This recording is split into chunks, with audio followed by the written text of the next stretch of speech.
तो अध्याय अध्याय क्या नाम है? फसल उत्पादन एवं प्रबंधन। प्रबंधन समझ लो, प्रबंध प्रबंध मतलब होता है इंतजाम करना, है ना। अब फसल का मतलब भी जानते हो, फसल जो भी आप खेत में देख रहे हो, जो भी मतलब हाँ, जो भी आप खेत में जो हम उपयोगी करते हैं वो उनकी बात हो रही है, वो फसल है। चार और फसल मत मान लेना, वो फिर चार और अलग ही है, क्योंकि उनको हम थोड़े करते हैं। तो खेतों में जो उगाई जा रही है हमारे लिए यूज के लिए अपने, जिसको हम भोजन करते हैं, है ना। तो इनको कौन उगाते हैं? कौन उगाते हैं? किसान, है ना। किसान उगाते हैं। तो देखो, किसानों से ही सबका पेट भर रहा है कि नहीं, है ना। अगर किसान लोग ना उगाएं भोजन, ये फसल ना लगाएं, हालांकि होता फायदा उनका भी, ऐसा बात नहीं है, होता फायदा उनका भी है, लेकिन अगर मान के चलो कोई दूसरा काम करे, खेती करवाने गए कोई, तो तब तो चलो ठीक है, एक साल सोचोगे कि सर एक साल खेती नहीं करेंगे तो बचा रहेगा, उसी में से एडजस्ट कर लेंगे। लेकिन धीरे धीरे वो राशन जो इकट्ठा रखा कहीं भी, वो खत्म हो जाएगा कि ना हो जाएगा? होगा कि ना होगा? हो जाएगा, है ना। तो इसीलिए क्या करना चाहिए, किसानों का भी शुक्रिया अदा करना चाहिए, है ना, क्योंकि वो कड़ी मेहनत से क्या हो रहा, पीछे रख दो, वापस रख दो, जगह है ना। हाँ रख तो लिए, रख बस ये जाओ रख दो पीछे, पीछे कोई नहीं ले जाएगा, नीचे डाल दे, जल्दी करो जल्दी करो, एक तो टाइम लगा। हाँ, तो क्या है, जो किसान है वह भी बहुत महत्वपूर्ण है, मतलब हर एक व्यक्ति है, लेकिन किसान जब खेत में फसल लगाएंगे तो वह मंडी में भी जाएगा, ठीक ना। और जिनके पास जो खेती नहीं करते तो लोग कहाँ से फसल पाएगा? तो वो धान या फिर गेहूँ, चना, टमाटर ये सब कहाँ से पाएगा? खरीदेंगे। तो खरीदने के लिए इकट्ठा होना चाहिए वहाँ पास, जब कोई बोएगा तब ना आएगा मंडी में, मंडी में तभी ना आएगा जब कोई लगाएगा। तो किसान का भी शुक्रिया अदा करना चाहिए कि नहीं करना चाहिए? हाँ, सबका शुक्रिया अदा करना चाहिए, है ना। तो फसल, सबसे पहले तो फसल जान लो, तो फसल किसे बोलेंगे? जैसे खेत है ना, इधर मान चलो गेहूं है, मान लो गेहूं है, इधर केवल गेहूं लगा, क्या है? केवल गेहूं। ये हो गए किस्में, मतलब जैसे चना हो गया, ये अलग ही नहीं है। गेहूं हो गए, वो भी क्या है, एक अपने आप में एक अलग फसल है कि नहीं है? गेहूं में भी अपने आप में अलग फसल है, चावल भी अपने आप में अलग फसल है कि नहीं? हाँ, तो बड़े पैमाने पर ये बहुत बड़े खेत है कि नहीं है? ये मत समझिए सभी के लिए छोटा खेत है, बहुत बड़ा खेत है, ठीक ना। तो बड़े पैमाने पर एक ही प्रकार के फसल या फिर एक ही प्रकार के जो किस्म की जो बीज है, फिर फसल है या फिर पौधे, ये पौधे चना पौधे की नहीं, छोटे छोटे रहते हैं। बड़े पैमाने पर एक ही किस्म के पौधे को उगाना ही क्या कहलाएगा? बड़े पैमाने पे एक ही किस्म के चना या फिर गेहूं या फिर चावल उगाना ही क्या कहलाएगा? फसल कहलाएगा। कहलाएगा कि नहीं कहलाएगा? है ना। चना भी हो सकता है, गेहूं भी हो सकता है। हाँ, फसल समझ गए। उत्पादन भी वही आ गया, फसलों को उगाना, फिर इसका जब बड़ा हो जाएगा फसल, जब फसल क्या हो जाएगा? बड़ा हो जाएगा, फिर इससे बीज बनेंगे बीज, फिर उसी से ना चावल निकलता है, पहले धान बनता है उसका, फिर उसको पछाड़ना पड़ता है, फिर मिल में ले जाना पड़ता है, फिर जब मिल ले जाओगे तो क्या बनता है? चावल निकलता है ना। तो ऐसे गेहूं वाले में भी होता है, गेहूं कटाई करोगे, फिर थ्रेसिंग जो मशीन होती है थ्रेसर करके पूरा निकल जाएगा, साफ हो जाएगा। अब गेहूं जो बीज है वो अपने पास आ जाएगा, फिर इसको धुल धाल के अफ्रीका ले जाएंगे अपन किसान, आटा बन जाएगा। आटे को करके फिर आप जो बनाना बनाओ, किसी को अगर रोटी बनाना है तो रोटी बनाओ, चपाती बनाओ, लिट्टी चोखा बनाओ, जो बनाना बनाओ, पूरी बनाओ, ठीक ना, हो गया ना। फसल उत्पादन प्रबंधन। अब जब बहुत सारा बीज इकट्ठा हो जाएगा तो ठीक है, जिसके पास छोटा खेत है तो अपने घर में स्टोर कर लेगा, कहीं पास घर में स्टोर कर लेगा, यहाँ पास बोरिया में या फिर कहीं भी ऐसा रख लेगा। Yes sir. लेकिन जिसके पास बड़ी खेत है या फिर बड़े किसान है जो कोई है ना, जो कोई बड़े किसान है तो वो कहाँ रखेंगे, घर में रखेंगे क्या, वो दूसरे मतलब बड़े संस्था में बेच देंगे, मिलों में यस सर। बेच देंगे, या फिर जो सरकारी संस्थाएं ऐसी हैं कि कहती हैं कि आप हमें बेच दीजिए, हम बदले में क्या दे देंगे, पैसे दे देंगे उचित मात्रा में, ठीक है ना। तो सरकार जो है फिर जो अन्य लोग हैं वो फिर बीजों को जो फसल नहीं बोलोगे, अब जो चना है, गेहूं है, चावल है, उसको क्या करेंगे, इकट्ठा स्टोर कर लेंगे। ऐसे मिल देखे हो ना, बड़े बड़े मिल, ऊपर चक्की से लगे रहते हैं, गोल गोल का जो वाला टीना का, क्या दिक्कत है। हाँ तो अपने कर, हाँ ठीक है ना। तो वो फिर जब बड़ी मात्रा में फसल के जो बीज हैं, गेहूं, चना, सब चीज, तो बड़े स्टोर में रखा जाएगा कि नहीं रखा जाएगा, तो वही क्या कहलाएगा, प्रबंधन कहलाएगा, वही क्या कहलाएगा, है ना। यहाँ ये बोरे हैं बहुत सारे, है ना, यहाँ पास मान लो चना वाला है, इधर पास गेहूं की है ना, तो इसी तरह अलग अलग रखना क्या नहीं। इधर वातावरण भी अच्छा होना चाहिए, ये नहीं कि यहाँ बहुत नमी होगी तो कीड़े उड़े लग जाएंगे, गुंडा उंडा लग जाए तो पूरा खराब हो जाएगा। तो इधर उचित मात्रा में सब चीज देख रहने के लिए वर्कर भी चाहिए। चलो वर्कर क्लियर नहीं, अभी तो अपन जो देख रहे हैं उसको देखते हैं, तो ये पूरा समझ आ गया।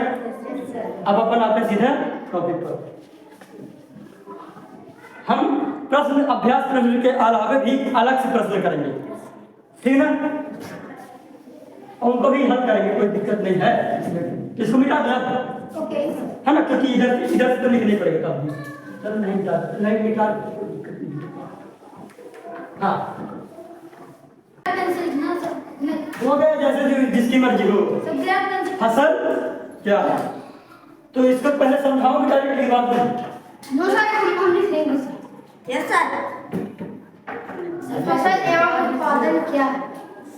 नहीं, फसल बस क्या है, फसल क्या है, फसल प्रबंधन नहीं, एक किस्म की उगाए जाने वाले पौधों को फसल।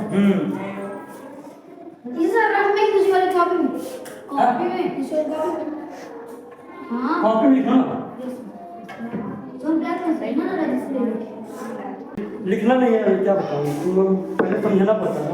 हालांकि इसको समझा दिया, मैं समझाया ये कि किस्म के पौधों को बड़े पैमाने पर उगाना ही क्या कहलाएगा, फसल, है ना।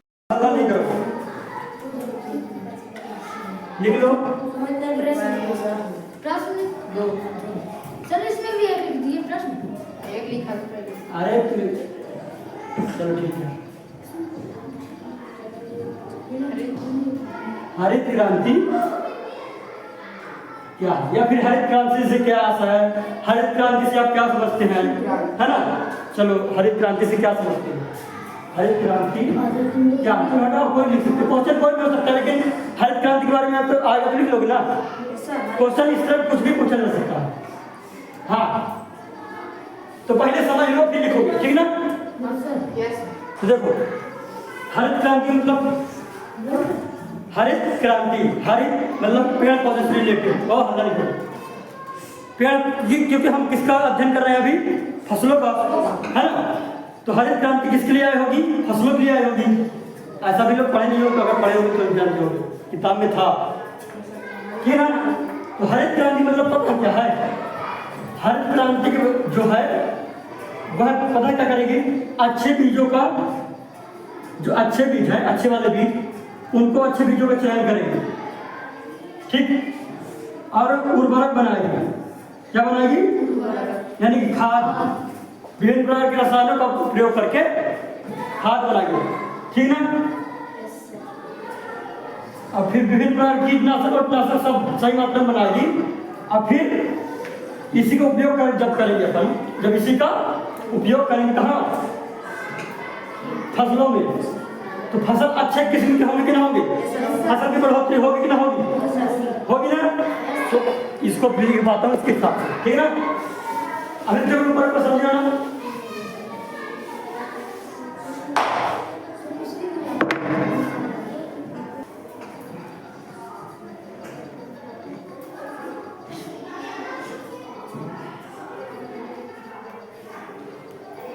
हरित लिखो सर, हरित क्रांति। हाँ, हरित क्रांति हुई है। तो लिखने से पहले समझ लो थोड़ा सा।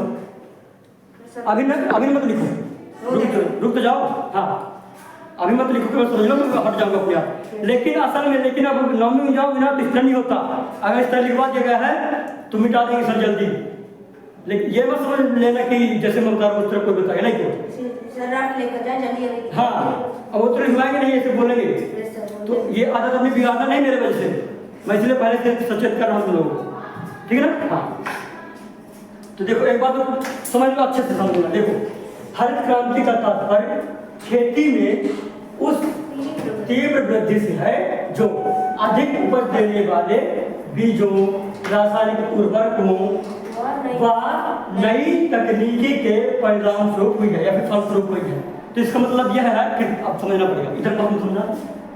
हाँ, तो हरित क्रांति का मतलब क्या है कि हरित क्रांति का तात्पर्य, हरित क्रांति का मतलब यह है कि जो खेती में तीव्र वृद्धि हो रही है, पहले इस तरह नहीं था।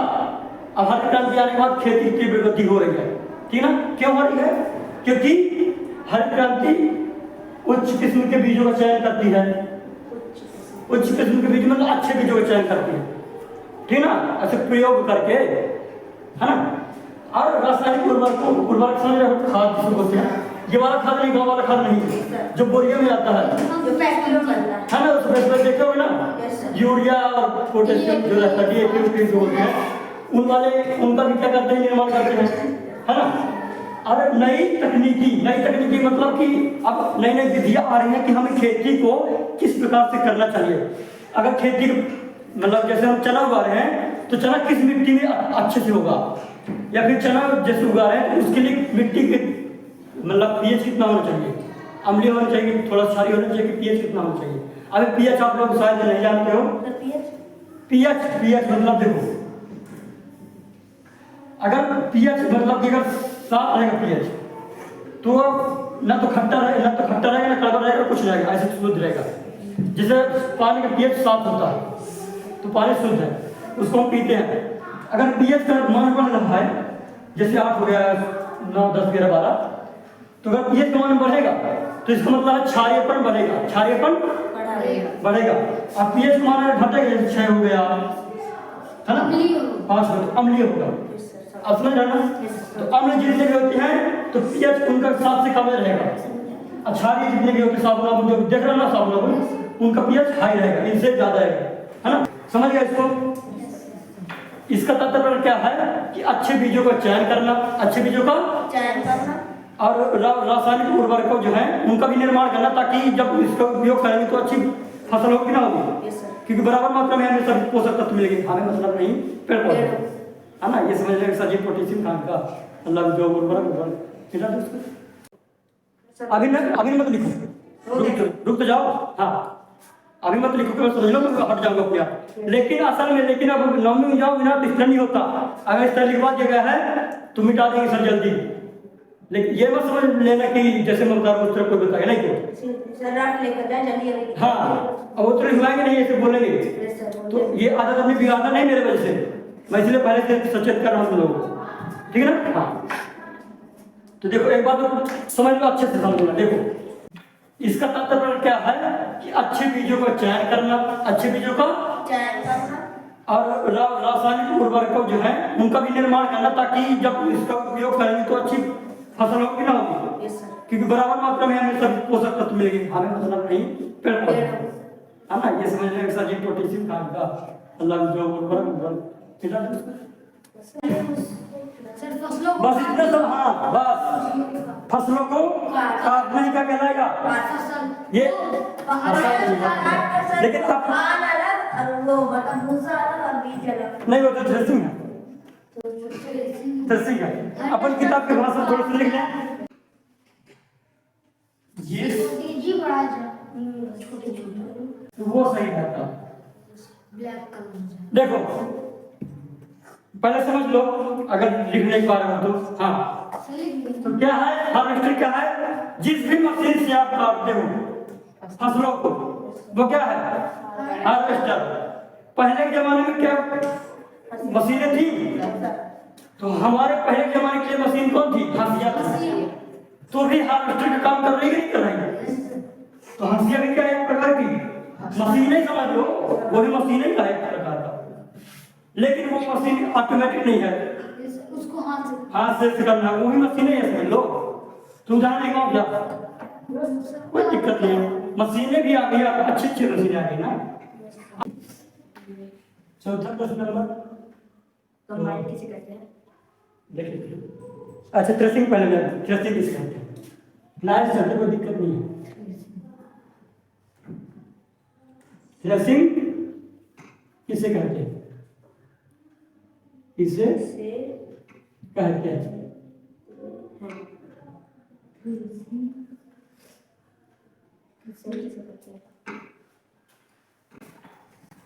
थ्रेसिंग तो जानते हो, ऐसी मशीन जिसमें कि फसल से बीजों को अलग किया जाता है, भूसे से अलग किया जाता है। नहीं गांव में, जैसे गांव में रहती हो तो देखे होंगे ट्रैक्टर के द्वारा वो वाली मशीन चलती है, जैसे ट्रैक्टर में उसको डालते हैं, या फिर लाइट से भी चलती है। ऐसे अब चित्र यहाँ पर बना दी, आदमी रहता है ठीक ना, अब 2-3 लोग बोझ ढोने वाले रहते हैं, है ना, तो बोझ देते जाएंगे और मशीन इधर पास रहेगी, तो मशीन में से डालते जाएंगे, तो मशीन गोल फिरेगी और फिर भूसे को क्या करेगी? दूर फेंक देगी। और जो जैसे गेहूं है तो उसमें ठंडी भी नीचे लग रही थी, भूसे से अलग कर दिया ना, डंडा को फेंक दिया, भूसे को भी फेंक दिया, और जो बीज है तो वह नीचे आ जाएगा, ठंडी लग रहेगी, तो छनते जाएगा। तो इससे क्या हो जाएगा? अगर छोटे छोटे गेहूं के टुकड़े हो गए हैं, या फिर मिट्टी हो गई, या फिर राई हो गई है, तो थोड़ा अलग हो जाएगी, और जो अच्छे गेहूं है वो दूसरे जगह चले जाएगी, तो उधर तगाड़ लगा रहते हैं, अभी तगाड़ से बोरी में भर लेते हैं। बाकी गांव में तो जानते होंगे। जब कभी ये ध्यान देते रहना कि, तो ये तो पूरा समझ में आ गया वाला भी है ना। थ्रेसिंग क्या? बस जो फसलों को अलग कर देना, जो कटी हुई फसलें हैं तो उसको क्या कर देना? भूसे को और डंठलों को अलग कर देना, तो क्या कहलाएगा? थ्रेसिंग कहलाएगा। थ्रेसर मशीन के द्वारा इसको अलग किया जाएगा। लिख दे क्या? इसको थ्रेसर मशीन के द्वारा अलग किया जाता है। हाँ, इसके आगे ही वाह भाई, लिख सकते हो, कोई दिक्कत नहीं। बीजों को थ्रेसर मशीन द्वारा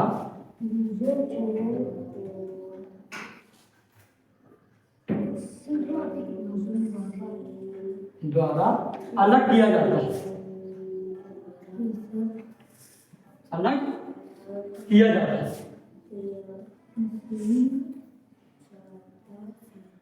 इतना तक समझ में आ गया? सर मशीन में सर बड़ा मामला है। नहीं, मशीन थोड़ी होता है, मशीन होता है। अब इसका मतलब ये थोड़ी कि मैं हाथ पर गलती करूँगा, बाई चांस बाई मिस्टेक हो जाता है। ये कहाँ गया?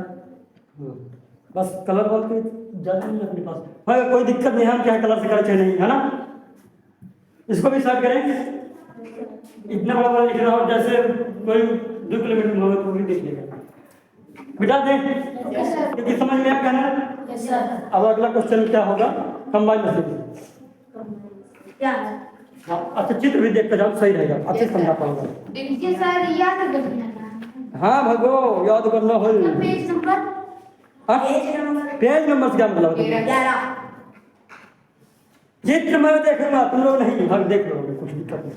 देखिए कंबाइन मशीन वही जो हार्वेस्टर आता है, कहता है ना, पंजाबी गाना चला करता है, ये दिख रहा है ना, जिसको जो किताब लेकर लिया है, सर देख रहे बोला गाना चलाएगा, आपको बदल सीखे ज्यादा खास का बिठो कर पंजाबी में।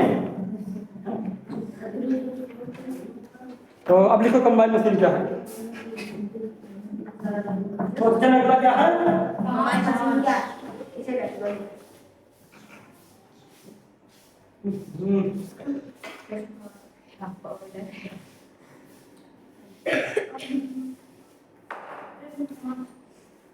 इससे पता क्या होगा? अगर मैं उधर सांस लूं तो मेरे नाक में चला जाए।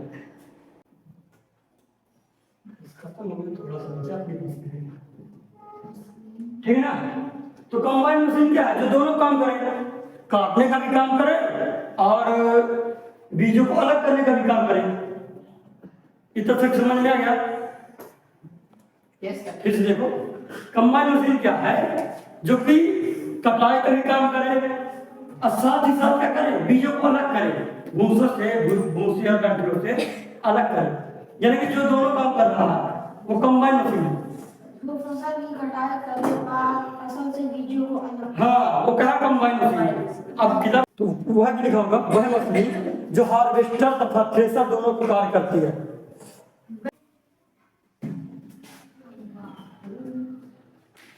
ठीक है ना? कहाँ गई जो खत्म हो गया? सर यहाँ पे अच्छा, कहलाती है, कहलाता है। अगर कहलाती लिख रहे हो ना तो इधर पास भी करना पड़ेगा कि करती है। हाँ, अगर करते हैं लिखोगे तो कहलाती है लिखना पड़ेगा। ठीक है ना? तो ये जान लेना। अरे तो सरल ही है। थ्रेसर के बारे में जान चुके हैं, हार्वेस्टर के बारे में जान चुके हैं। हार्वेस्टर क्या है? काटना। थ्रेसर क्या है? वो बीजों को अलग करना। तो ऐसा मशीन जो हार्वेस्टर और थ्रेसिंग दोनों काम करे। समझ में कुछ आ रहा है कि नहीं आ रहा? झूठ नहीं बोलना, क्योंकि मैं इनकी तरफ बार बार देख रहा हूँ, लेकिन तुम लोगों की तरफ देखना चाहिए मुझे। हार्वेस्टर का मतलब क्या है? काटना। थ्रेसिंग का मतलब क्या है? बीजों को अलग करना। फसल से बीजों को अलग करना। हाँ, तो अभी किताब में नहीं समझा। हाँ, तो जो मशीन दोनों का कार्य करे, दोनों का मतलब कि काटने का भी काम करे और बीजों को भी अलग करने का भी काम करे, तो क्या कहलाएगा? Combine machine. जरूरी नहीं है कि आप हार्वेस्टर और थ्रेसर लिखत हुआ लिख दो, अपने मन से लिख सकते हो कि ऐसी मशीन जो कटाई का भी काम करे और पछाड़ तो लिखोगे, जो बीजों को अलग करने का भी काम करे। कंबाइन मशीन कहलाएगा। बीजों को अलग करना। उतना भी लिख दो कि नंबर प्रॉपर मिलेगा, ऐसा कोई जरूरी नहीं है। मिटा दो। Yes sir. यस सर बेटा। क्वेश्चन लिख लो। प्रश्न नंबर 6। पीड़क नासी क्या? समझ इसके हम आगे लिखेंगे। अब पहले समझो, पहले पीड़क नासी क्या है। तो इधर पीड़क है। पीड़क मतलब जो कीड़े हैं, जितने भी पौधों में पाए जाने वाले या फिर पौधों के आसपास पाए जाने वाले कीड़े हैं, जानवर हैं, जीव हैं, वो सब क्या है? पीड़क है। तो पीड़क मतलब समझ गए ना? नासी मतलब नाश करना। नासी मतलब तो ऐसा कुछ चीज होगा, ऐसी कुछ चीज होगी जो कि कीड़ों को क्या करे? मार दे। कीड़ों को मार दे। तो कोई चीज क्या है? दवाई है। दवाई से ना कीड़े मरेंगे। तो ऐसी रासायनिक दवा जो कीड़ों को मार दे, भाई क्या कीड़कनाशी कहते हैं। मैं लिखूंगा ना अच्छे से, है ना? वो तो समझाने वाला समझ गया ना? ऐसी रासायनिक दवा जो कि फसल में उपस्थित कीड़ों को नष्ट कर दे, पीड़कनाशी कहलाता है। ये भी कहलाती है, कोई दिक्कत नहीं। समझ में आएगा पीड़कनाशी क्या है? ऐसी दवा, ऐसी दवाई जौन कीड़वा है उन्हीं मार डाला है। मतलब कीड़वा कौन वाले? फसल वाले। हाँ, ठीक है ना? फिर इसको लाभ हानि बाद में देखेंगे, तो इसको लिखे।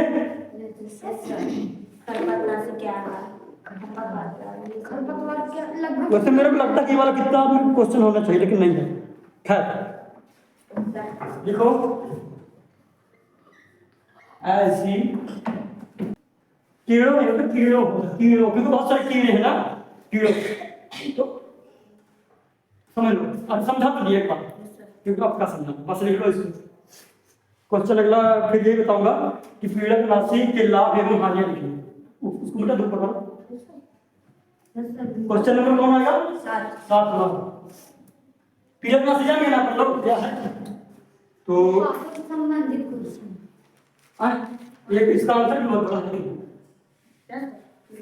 पीड़कनाशी के लाभ एवं हानियां। पीड़कनाशी के लाभ, पीड़कनाशी के उपयोग के लाभ एवं हानि लिख दो। पीड़क राशियों के उपयोग से लाभ एवं हानियां, है ना। पीड़क राशि के उपयोग से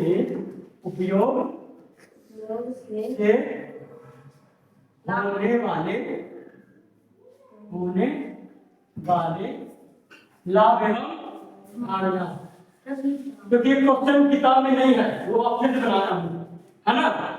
पाठ संबंधित हाँ, लाभ हानि होने वाले लाभ एवं हानि बताइए। लाभ एवं हानि बताइए। देखो अच्छे से किताब लिखा गया है, बताइए, बताओ ये बोल रहा है ना। बताइए, है ना। मिटा दो इसको पूरा। Yes sir. मिटा दो ना सबको। Yes sir. पूरा नीचे का मिटा दो। Yes sir. तो इसीलिए मैं तुम लोगों को बोला करता हूँ कि रोज लिखा करो एक पेज। भले ही राइटिंग वाइटिंग से मतलब नहीं है, तुम्हारा समझ में आ जाना चाहिए, बस हो गया। इधर कट जाए तो इधर पर कुछ नहीं किया करो। जब कुछ गलत हो जाता है ना, अब मान चलो अब इसको कर सकते हो ना, जैसे ये गलत हो गया, पीड़क राशि गलत हो गया, तो इसको काट के फिर इधर से लिखा करो। ये नहीं कि उसी में इस तरह से कर दो। चलो मिटा दो इसको। पूरा इधर लिखे पीड़क राशि से होने वाले लाभ। Yes sir. उत्तर में हानि बताइए। ये हो गया उत्तर अपना। तो पहले तो लाभ लिख लेना है। क्या लिखना है? लाभ। हालांकि आप लोग ये भी लिख सकते हो कि पीड़क राशि से होने वाले लाभ, इस तरह लिख सकते हो, कोई दिक्कत नहीं है। इस तरह भी लिख सकते हो, कोई दिक्कत नहीं है ना। लाभ, पहले तो लाभ देख लो, पहले सुन लो। देखो, जो रासायनिक दवाएं हैं, पीड़क राशि है, दवाएं जो है, जब इसका हम खेतों में उपयोग करेंगे, जो फसल को नुकसान वाले जीव जंतु है, कीट है, वो मर जाएंगे ना मर जाएंगे।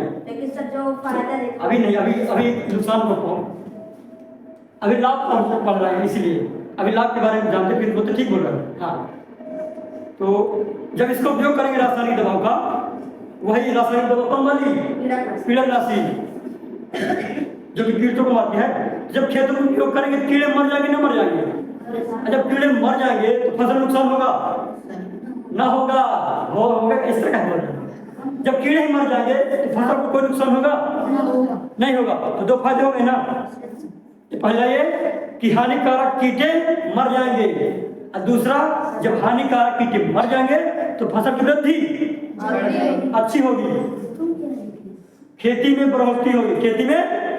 ये दोनों चीज लिखेंगे अपन, लेकिन किताब की भाषा में।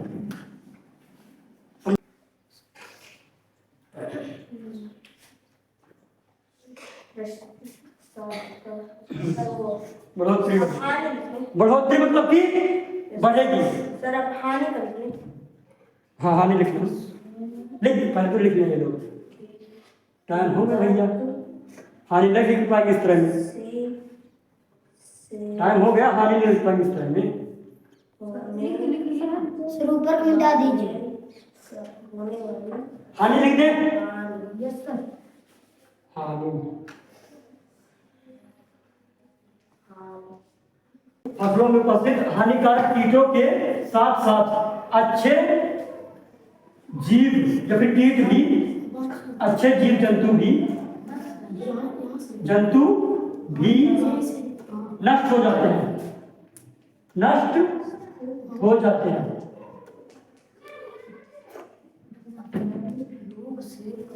ये समझ में आना चाहिए। हानि लिखे हैं इस बात, देख लेना पहले इधर पास हानि लिखवाया हूँ, लाभ वाला मिटा दिया ना, हानि वाला लिखवाया हूँ कि पीड़क राशि के उपयोग से फसल में उपस्थित हानिकारक कीटों के साथ साथ अच्छे वाले जीव जंतु भी मर जाते हैं, यानी कि अच्छे वाले कीट भी मर जाते हैं। जलीय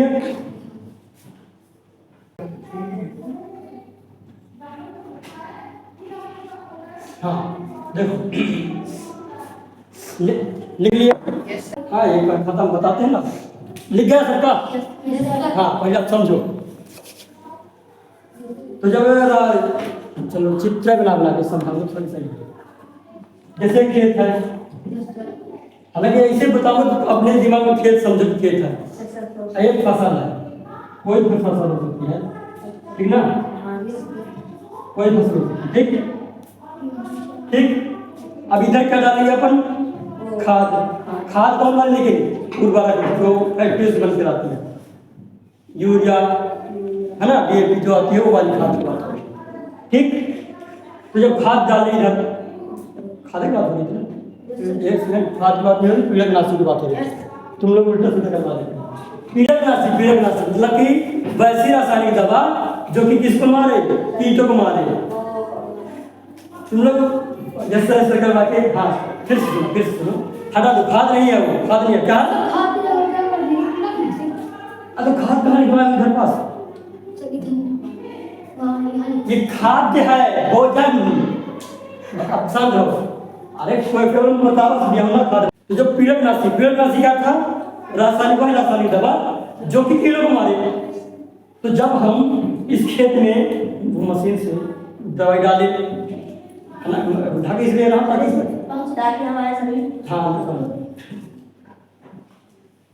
पानी वाली बात है बिना,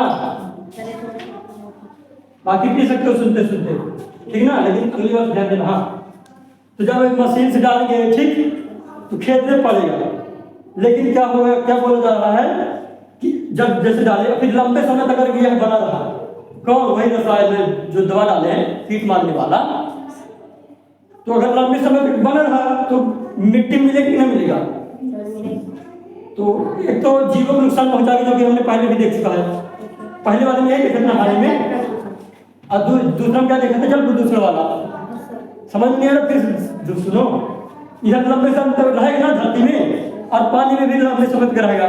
तो हमने दो क्या देखे थे, पहले वाले देखे थे कि जो जीव जंतु होंगे अच्छे वाले, या फिर जो कीटाणु है, या फिर अच्छे वाले जो जीव होंगे वही मर जाएंगे, और दूसरे में क्या देखे थे कि जल प्रदूषण होगा, और तीसरे में क्या देख रहे हैं कि लंबे समय तक अगर यह दवाई रही आई मिट्टी में रही आई तो क्या होगा, धीरे धीरे यह कहाँ चला जाएगा, पौधों में, कहाँ चला जाएगा, वही कीट मारने वाली जो दवा है कहाँ चला जाएगा, जड़ों के माध्यम से हो सकता है, ताने के माध्यम से चला जाता है, जरूरत नहीं है, ठीक ना। साधारण मतलब कि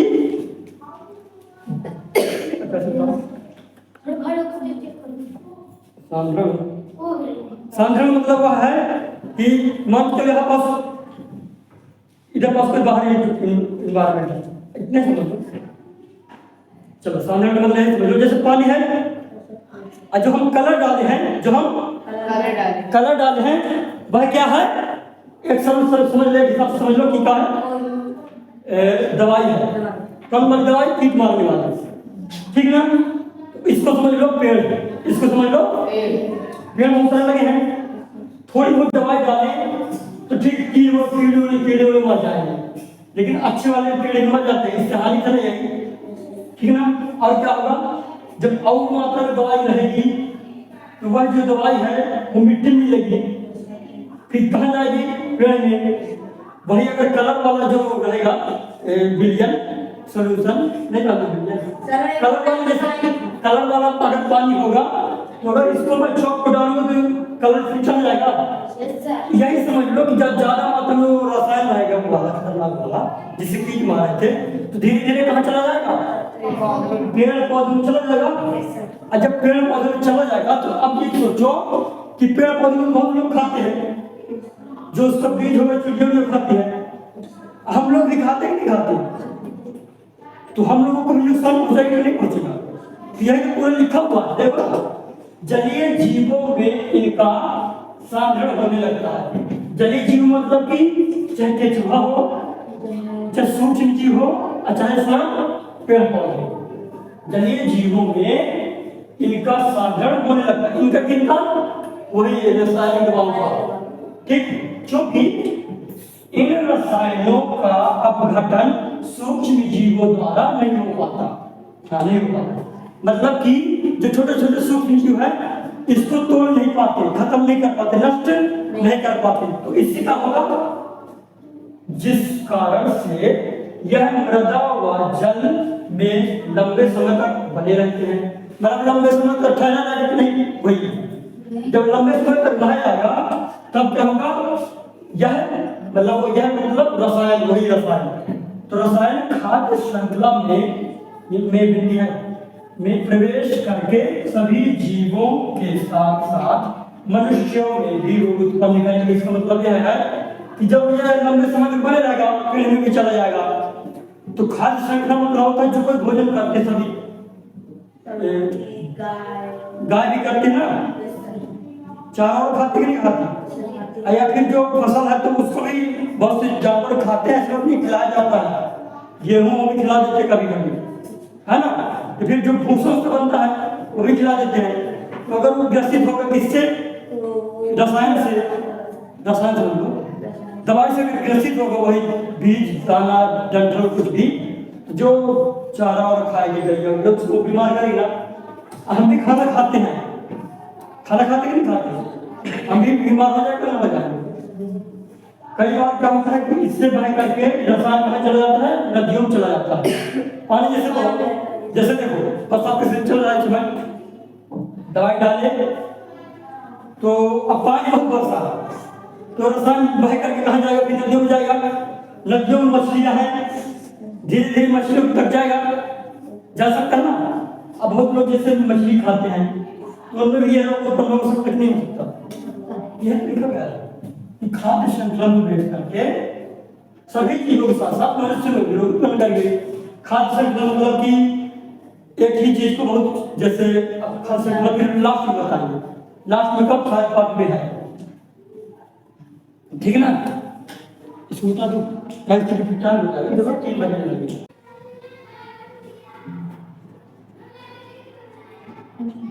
जैविक खाद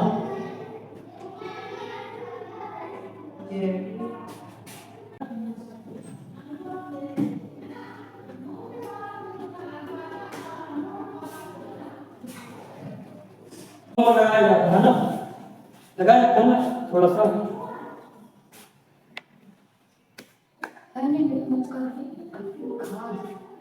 खाद है तो कोई दिक्कत नहीं है,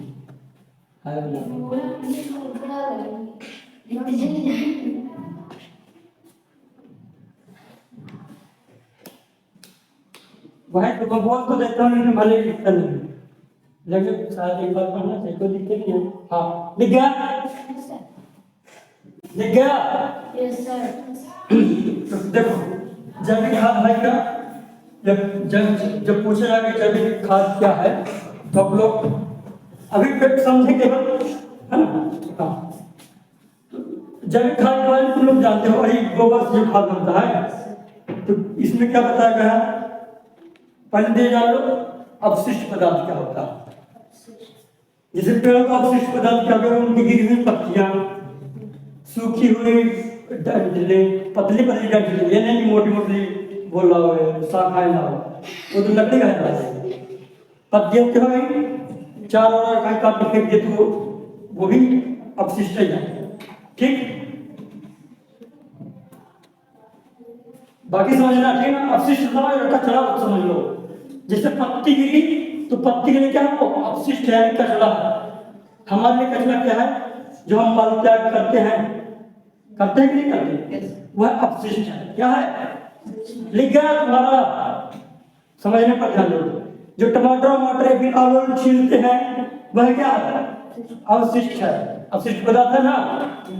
तो वो अवशिष्ट किससे प्राप्त हुआ है, पेड़ पौधे से, कुछ जानवरों से भी प्राप्त होता है, ये भी अवशिष्ट पदार्थ नहीं है, लेकिन ये कार्बनिक अवशिष्ट पदार्थ है।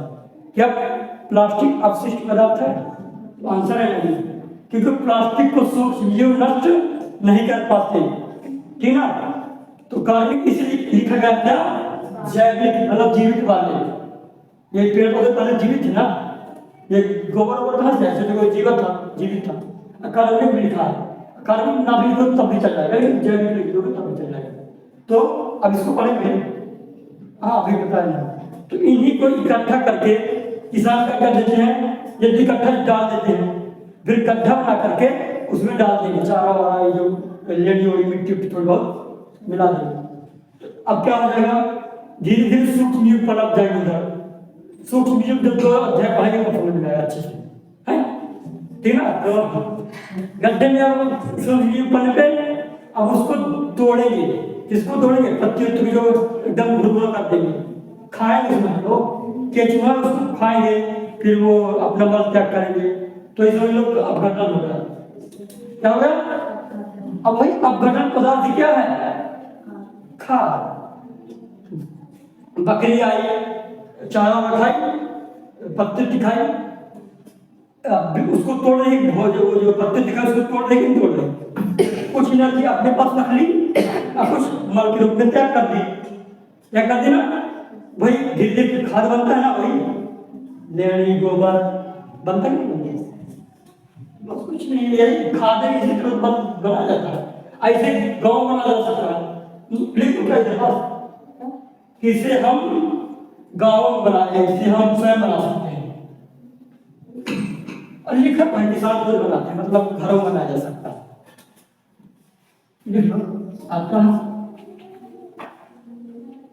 इसे अपने घरों में बनाया जा सकता है। जाता है, जा सकता है, जाता ही है ना। हालांकि बड़ी बड़ी फैक्ट्री अब धीरे धीरे आने लगी हैं जो कि इसका बनवाते हैं ताकि हम अच्छे से स्वस्थ रहें। वैसे इसमें फायदे बताते हैं, आता है इसका मतलब ये है, वो दिखाई दे रहा था बेटा। तुम अब इसके लाभ भी देखना ना, ठीक ना बेटा? Yes sir. जल्दी जाओ तो अच्छे से बता, ठीक ना? बाकी कुछ नहीं, मुझे पूरे हिमालय पसंद होगा। देखो पूरा हो गया। जी ना, अब आ रहे ना, हाँ ठीक है। वो तो हम जान गए खाद कैसे बनाया जाता है। फिर खाद क्या है? वही जो घर में बनाया जाता है गोबर वाला खाद, जान गए ना कैसे बनाते हैं, किसान बनाते हैं, फिर कैसे बनता है। अगर गोबर फेंका तो अपने आप खाद बन जाएगा। बन जाता है कि नहीं बन जाता? बन जाता है। अब इससे फायदा क्या है? तो सबसे बड़ा फायदा आगे की जितनी भी कर सकते हो, चाहे इसको आगे लिख दो, चाहे इसको आगे लिख दो, जो तुम्हें याद हो पहले उसको चाहे लिख दो। तो इससे क्या हो जाता है? मिट्टी क्या हो जाती है? भुरभुरी हो जाती है। भुरभुरी मतलब कि जैसे हाँ, अगर मिट्टी को उठाओगे खेत की मिट्टी को और थोड़ा सा इस तरह दबाओगे तो चुरकुन चुरकुन गिर जाएगा अपने आप। अब कहीं मिट्टी उठाओ खेत का दबाओगे तो फुटवे न करेगा। अब इसका मतलब ये नहीं कि गर्मी की कपड़ाती गर्मी में मिट्टी जरा उठा ले तो दबा दो, अब वो नमी नहीं है काम, नमी नहीं क्या। अगर एकदम सूखी एकदम गर्मी के ऋतु में जाओगे बोलोगे सर हम गए थे घंटी लग के खुद नहीं जाता। इस तरह वाला नहीं करना, इस तरह वाला नहीं करना। जैसे अभी धान लगी ना, थोड़ा सूख जाने दो, फिर मिट्टी को निकालो, खोद दो, ऐसे ढेला निकालो, फिर उसको दबाओ तो अपने आप क्या हो जाएगी? चिरकुन हो जाएगी, भुरभुरी हो जाएगी। तो इससे फायदा क्या होगा? नीचे केचुए रहते हैं तो उनको पोला करने में आसानी होगी ना होगी। और गैसों का आदान प्रदान मतलब गैस अंदर भाग जा पानी की जाता है। गैस की छोटी छोटी जगह रहेगी, छोटा छोटी जगह, तो अच्छे से क्या होंगे? वृद्धि करेंगे। यही लिखना है कि इससे मिट्टी क्या हो जाती है? भुरभुरी हो जाती है, सरंध्र हो जाती है। सरंध्र मतलब छिद्रमयी हो जाती है, छोटे छोटे दिखाई नहीं देते भले ही, लेकिन हो जाती है। तो इससे क्या होगा? गैसों का विनिमय कर जाएगा, सरलता से हो जाएगा। जब सरलता से विनिमय हो जाएगा तो जितने मित्र सूक्ष्म जीव है या फिर केचुआ है, अल्लाह मेरे केचुआ नहीं चाहिए, सूक्ष्म जीव के साथ केचुआ भी चाहिए था। हाँ लिख सकते हो बाद में अगर ध्यान हो तो मित्र सूक्ष्म जीव क्या होंगे? वृद्धि हो जाएगी। वृद्धि हो जाएगा इसका मतलब कि जैसे अगर मिट्टी एकदम टाइट रहेगी तो जो केचुए नीचे मिट्टी के हैं वो सांस नहीं ले पाएंगे तो मर जाएंगे ना, मर जाएंगे। अब मिट्टी जब मुलायम रहेगी, वहाँ हवा जाएगी तो सांस लेंगे केचुए तो जिंदा रहेंगे ना रहेंगे, ऐसे समझ सकते हैं। और क्या होगा? इससे मिट्टी का गठन सुधार जाता है। मिट्टी का गठन सुधारने का मतलब यह है कि मिट्टी में किसी पोषक तत्व की कमी हो जाएगा तो किससे पूरा हो जाएगा? खाद से। अब खाद से कोई सी प्रकार की हानि नहीं होती।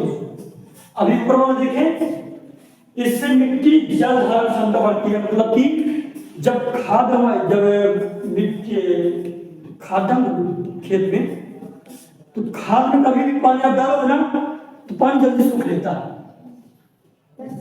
सूख लेता कि नहीं लेता? अरे कहीं गोबर में ढेर पड़ा हुआ, और उधर पानी डालोगे तो पानी जल्दी सूख लेगा। तो जब खेत में प्रॉपर मात्रा में मिला रहेगा खाद, यही जैविक वाला, तो पानी जब बरसेगा तो जल्दी खींच के काम हो जाएगा पेड़ तक। या फिर बहुत देर तक पानी धरा रहेगा कि ना रहेगा, रहा आएगा। यही चीज है चार।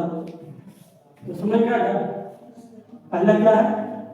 जल धारण क्षमता, मतलब कि जल ज्यादा देर तक खेत में रुका रहेगा। दूसरा भुरभुरी हो जाएगी, मुलायम हो जाएगी, सरल हो जाएगी, मतलब छिद्रमय हो जाएगी। तीसरा क्या है? ये है तीसरा, मित्र सूक्ष्म जीव या फिर केंचुए क्या होगी? इनकी वृद्धि बढ़ जाएगी। क्यों बढ़ जाएगी? क्योंकि गैस का विनिमय होगा, इसलिए लाइफ करवाया। ऐसे मिट्टी का गठन सुधर जाएगा। गठन सुधरने का मतलब है कि मिट्टी में पोषक तत्व जो कमी हो गए थे वो पुनः आ जाएंगे। बेटा समझाने मेरे यहाँ डेस्कटॉप समझ आया है नहीं आया कुछ नहीं पता।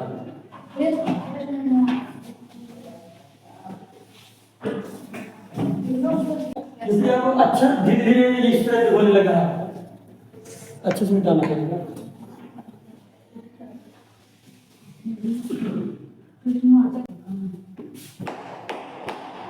ठीक है ना?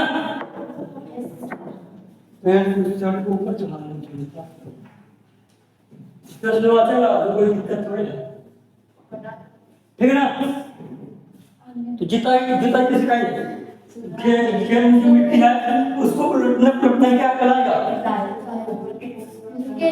जब खेत की जुताई करते हैं तो ऊपर की मिट्टी नीचे चली जाती है, नीचे की मिट्टी ऊपर आती है, तो उलटना पलटना होगा कि नहीं होगा? तो यह क्या है?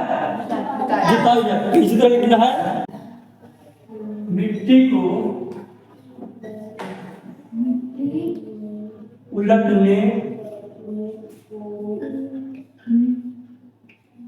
पलटने एवं बोला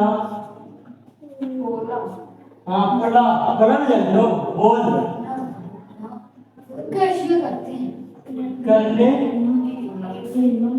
की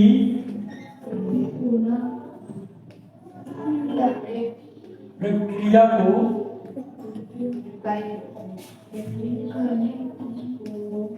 जुताई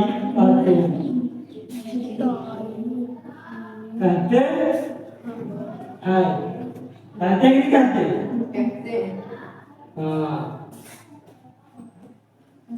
चलो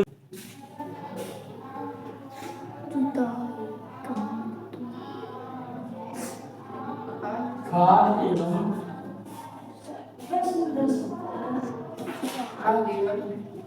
उर्वरक किसे कहते हैं? इसे कहते हैं।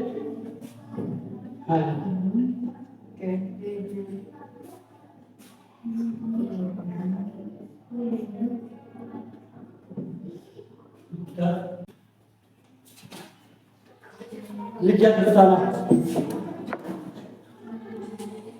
यही है। हाँ, कहलाता है, कहते हैं, और कुछ लिख सकते हो।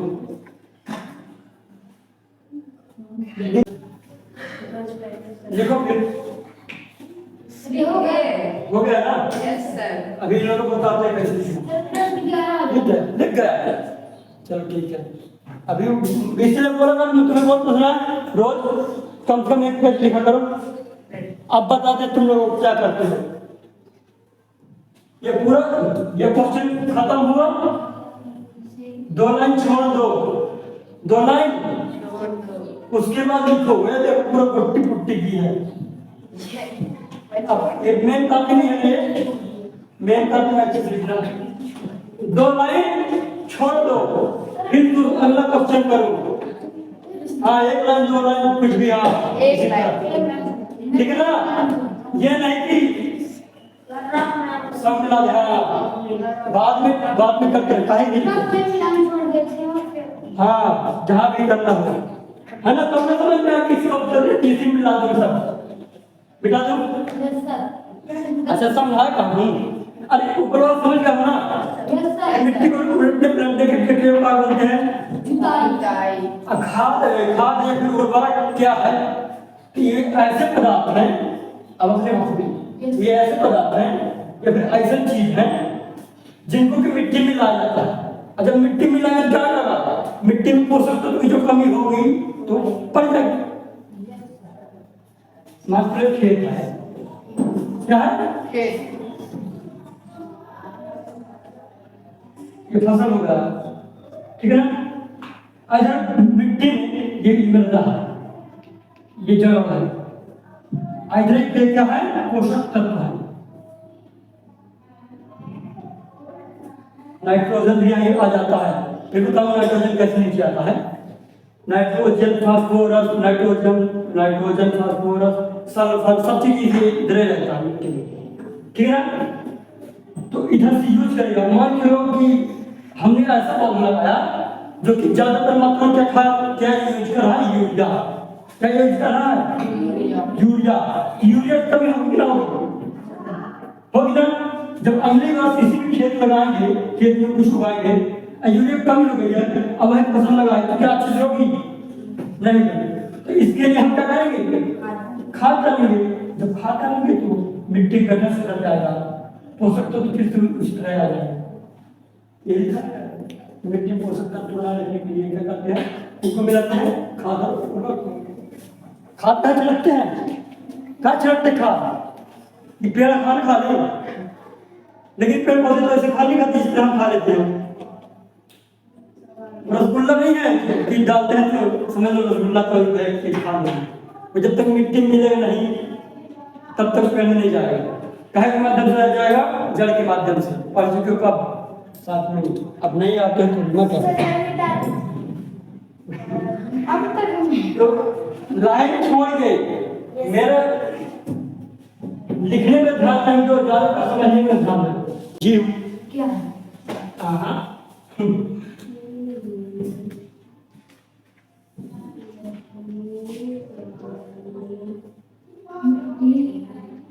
मिट्टी में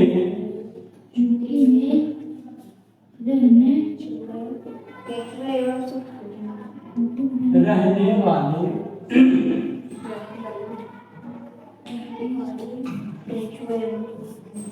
केचुए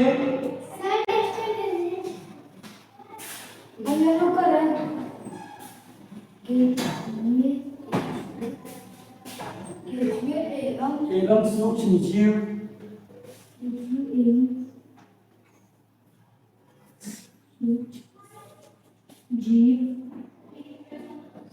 किसानों के मिट्टी में रहने वाले केचुए सूक्ष्म जीव किसानों के यहाँ बताता हूँ, किसानों के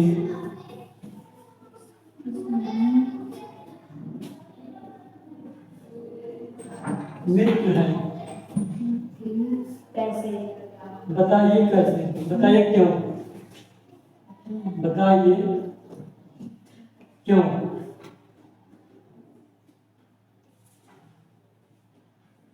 क्वेश्चन तो समझाने की जरूरत नहीं है, फिर बताता हूँ, ऐसे बताता हूँ। चलो देखो, मिट्टी में रहने वाले केचुए किसान के मित्र कैसे हैं, तो देखो फिर लिखवा दो, ठीक ना।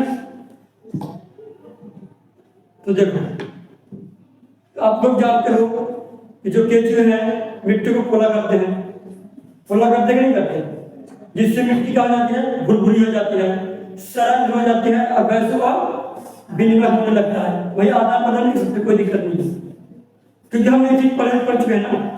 तो पूछेगा क्वेश्चन में, अगर कोई पूछेगा कि ये सूक्ष्म जीव और केचुए हैं वो मित्र कैसे हैं, दोस्त कैसे हैं, इनके किसानों के कैसे दोस्त हैं, तो आपको बताना पड़ेगा केचुए एवं सूक्ष्म जीव किसानों के मित्र कैसे हैं, क्योंकि यह मिट्टी को उलट उलट कर पोला करते हैं, रंध्र बनाते हैं, है ना।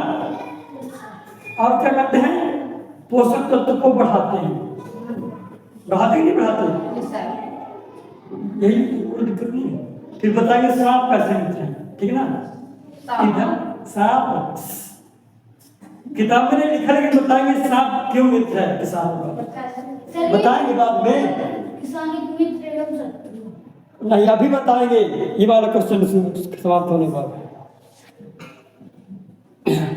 तो मिट्टी में रहने वाले केंचुए एवं सूक्ष्म जीव लिखो। मिट्टी में रहने वाले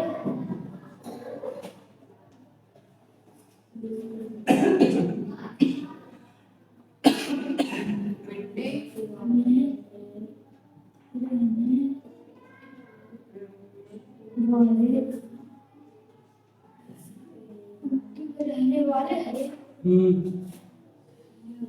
केंचुए एवं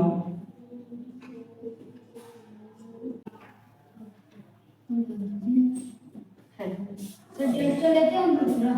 अगर अच्छा वाला तभी लेता ना, नहीं तो क्या करोगे। सर वही हाँ, ले आना पड़ेगा, लेकर तो आना पड़ेगा, इसलिए मेरे पास फिर कभी नहीं कराना, कोई भी जाए। हाँ, लिख गया। Yes, sir. आज ना पहले तो इस तरह फसल तो खाना क्या, तब तक मैं नहीं जो है अभ्यास कौन शुरू कर दिया, क्योंकि अभी क्वेश्चन है बहुत सारे, इस नहीं था, फिर उसको लास्ट में देख लेंगे, ठीक है। अभ्यास करना शुरू कर दिया। सर अभ्यास क्या बोले सर कोई दूसरा रेस्टोरेंट भी है नहीं, हम लोग वाले में दोनों बस यूज कर रहे थे ये वाला अभी इसलिए। ये क्या क्या है, ये जुगाड़ है। कपड़े का हाँ इसको साफ समझा नहीं क्या, नहीं चलो सकते हैं। पता हो गया। देखो क्या हो जाता है, इसको सही से करा,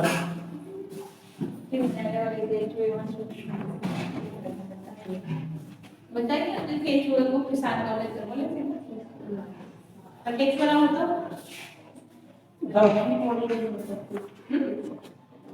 मिट्टी है मैं वो जो अलग के छू जाते हैं मिट्टी को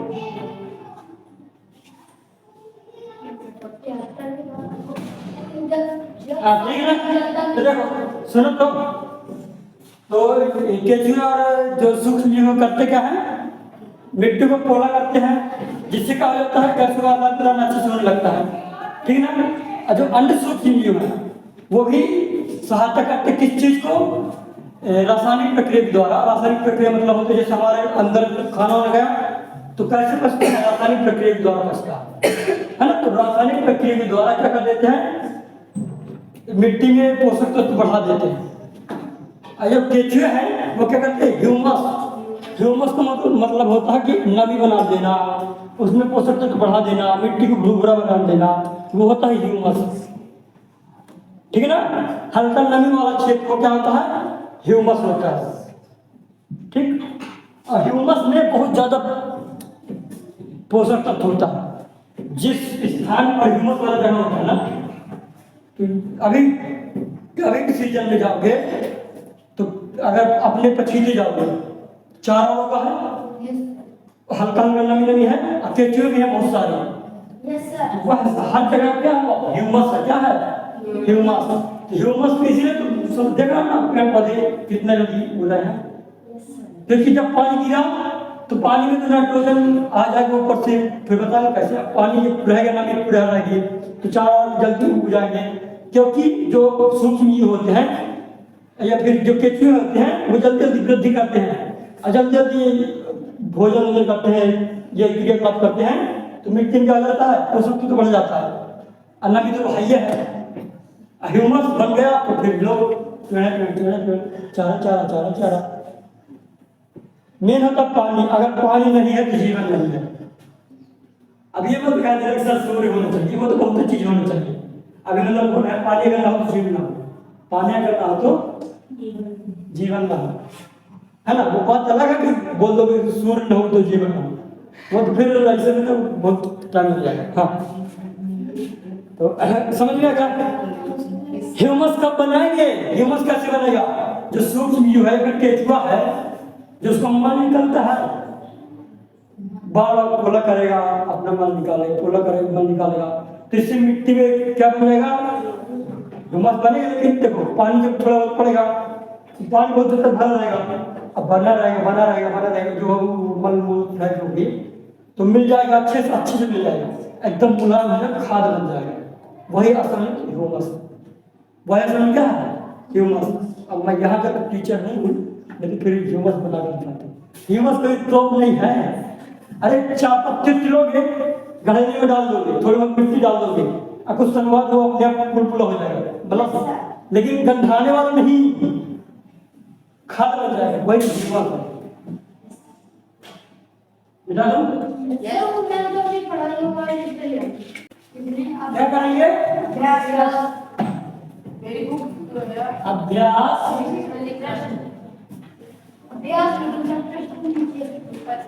प्रश्न क्या लिख रहे हैं? है ना। अब प्रश्न नंबर अगला, इसको पढ़ने नहीं आता, मैं लिखवाऊंगा नहीं प्रश्न को, उत्तर में लिखवाऊंगा, ठीक है ना। प्रश्न तो अपने किताब में लिखा है, अब मेरे को चाहिए किताब। अब क्या चाहिए? उधर क्या देख रही हो? अब क्वेश्चन में इधर नहीं लिखवाऊंगा, क्वेश्चन किताब से देख कर लिख लो ना, लिख लो कि नहीं लिख लो? Yes sir. आंसर लिखेंगे। हाँ देखो ध्यान से,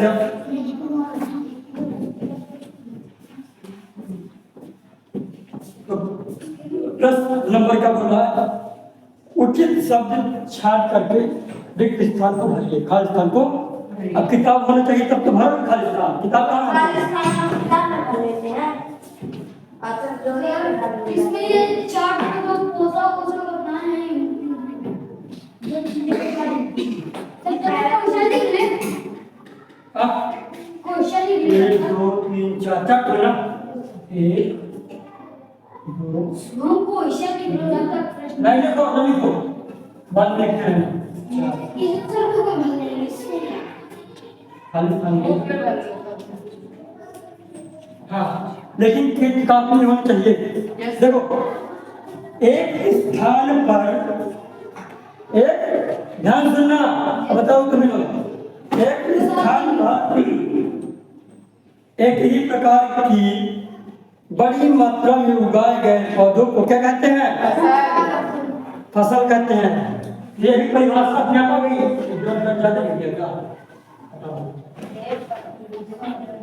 क्या कहते हैं उसको? नहीं पानी भरने खावाली पर फसल कहते हैं ना। फिर देखो, फसल उगाने से पहले प्रथम चरण क्या होता है? मिट्टी की तैयारी। क्या होती है? तैयारी। मिट्टी क्या होती है? मिट्टी तैयार करोगे तब ना फसल उगाओगे। तो दूसरे नंबर क्या लिखोगे? तैयारी।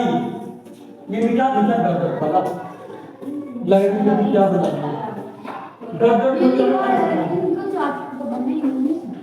मिट्टी की तैयारी। हाँ जल की सतह पर तैरने लगे। फिर अगला क्या कहा? क्षतिग्रस्त बीज जल की सतह पर क्या करने लगते हैं?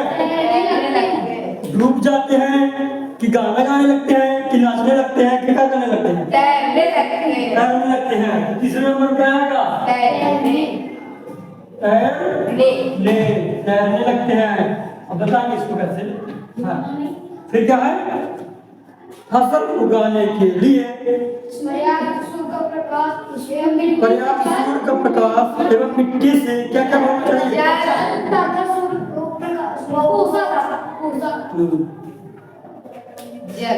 जल तथा पोषक तत्व लिख दो, खनिज लिख दो, ठीक है हो गया। चलो में भी दिए शब्दों का मिलान कॉलम विकसित कीजिए। अब इसको मैं पूरा लिखना पड़ेगा लगता है। रबी की फसल खरीफ की फसल धान एवं मक्का, रबी की फसल गेहूं चना मटर, रासायनिक उर्वरक यूरिया एवं सुपर फास्फेट, कार्बनिक खाद ये मैं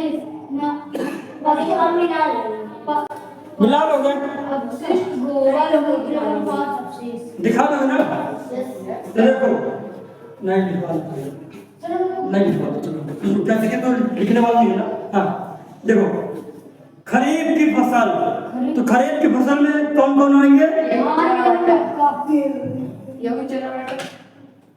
गेहूं कौन बोल रहा है? सर ये बोल रहा गेहूं नहीं आएगा।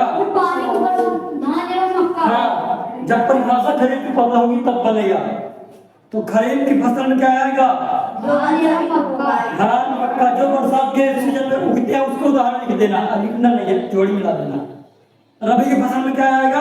इसमें गेहूं चना खरीफ की फसल गेहूं चना मटर। हाँ पहले इसको बताओ रबी के फसल में क्या आएगा? गेहूं चना मटर। गेहूं चना मटर क्यों आएगा? क्योंकि रबी की फसल क्या होती है जो कि अक्टूबर नवंबर में बोई जाती है और गर्मी में काटी जाती है। तो रबी की फसल में गर्मी में यही गेहूं चना मटर काटी जाती है, नहीं काटी जाती? Yes sir. तो यही रबी की फसल है। रासायनिक उर्वरक के नाम बताना है। यूरिया एवं फास्फेट। हाँ यूरिया एवं सुपर फास्फेट। अब कार्बनिक खाद क्या है? पशु अपशिष्ट गोबर मूत्र और पांच अपशिष्ट। हाँ इसमें टिक नहीं मारना कि मवेशियों का चारा, मवेशियों के चारा में टिक नहीं मारोगे, ठीक ना? किसमें मारोगे? पशु अपशिष्ट गोबर मूत्र एवं पादप अपशिष्ट। पादप अपशिष्ट मतलब भाग जो बचे हुए हैं अत्यधिक गिर गए। समझ में आ गया? यह शब्द बोल रहा है लेकिन नहीं आया समझ में। जब किताब लेकर आते तब समझ में आता।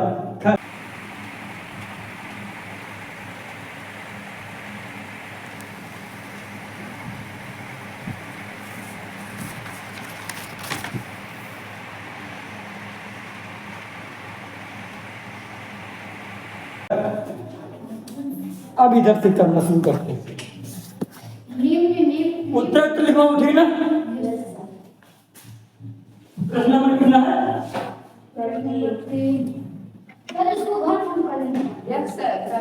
नहीं प्रश्न नंबर 3 सब कुछ लाइन छोड़ कर लेते। एक दो मत को छोड़ के किताब तुम्हारे पास है, किताब पढ़ो, क्वेश्चन आंसर बना लो। हाँ खरीफ फसल लिखा है। जैसा खरीफ की फसल खरीफ फसल खरीफ फसल लिखा ना बस क्या देना है? सर खरीफ की फसल उदाहरण देने दो। उदाहरण होना दाल मक्का गेहूं। उदाहरण ना कहाँ से खरीफ की फसल गेहूं मक्का होगा? गेहूं मक्का बाद अरे बताया और देखो पहले नंबर में है। हाँ उदाहरण बताओ। सरकारी फसल दाल धान मक्का मक्का। और बताओ और बताओ और बताओ। मैं जैसे बोल रहा हूँ और हाँ अरहर को देते हैं। Yes sir. चलो अरहर ठीक है। मूंगफली सोयाबीन हाँ ठीक है। सोयाबीन कपास कपास हाँ सोयाबीन कपास कपास। चलो ठीक बहुत है, ठीक ना? लेकिन हम लोग दो तो क्या हुआ? ये सर लिख तो सकते हैं। याद होना चाहिए। अब दूसरा क्या था? रबी फसल रबी की फसल रबी फसल के उदाहरण के रबी से वाले गेहूं चना उदाहरण, ठीक ना? कौन कौन उदाहरण होगा? गेहूं चना मटर सरसों अलसी लिखते जाओ बाकी जो लोग बैठे फालतू। गेहूं चना चना सरसों सरसों, मटर, अरे सरसों, मटर, मटर, अलसी, अलसी, आलू, है ना? इसको हमारे हाँ लिख लो जल्दी से। क्वेश्चन लिखते लिखते बिना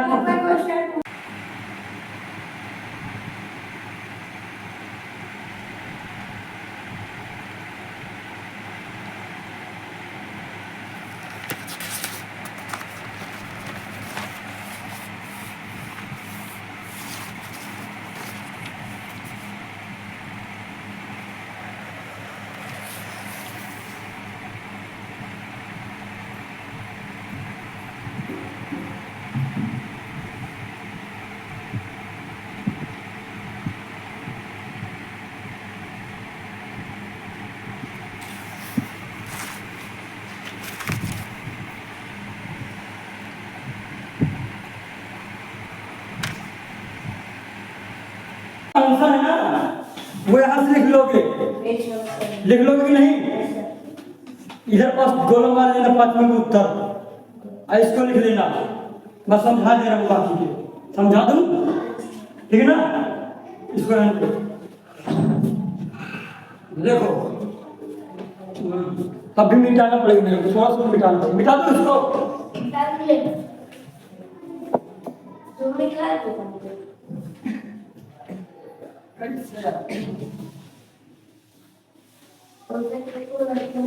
हाँ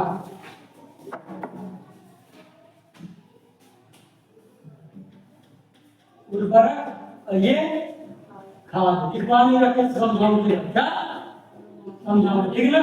हाँ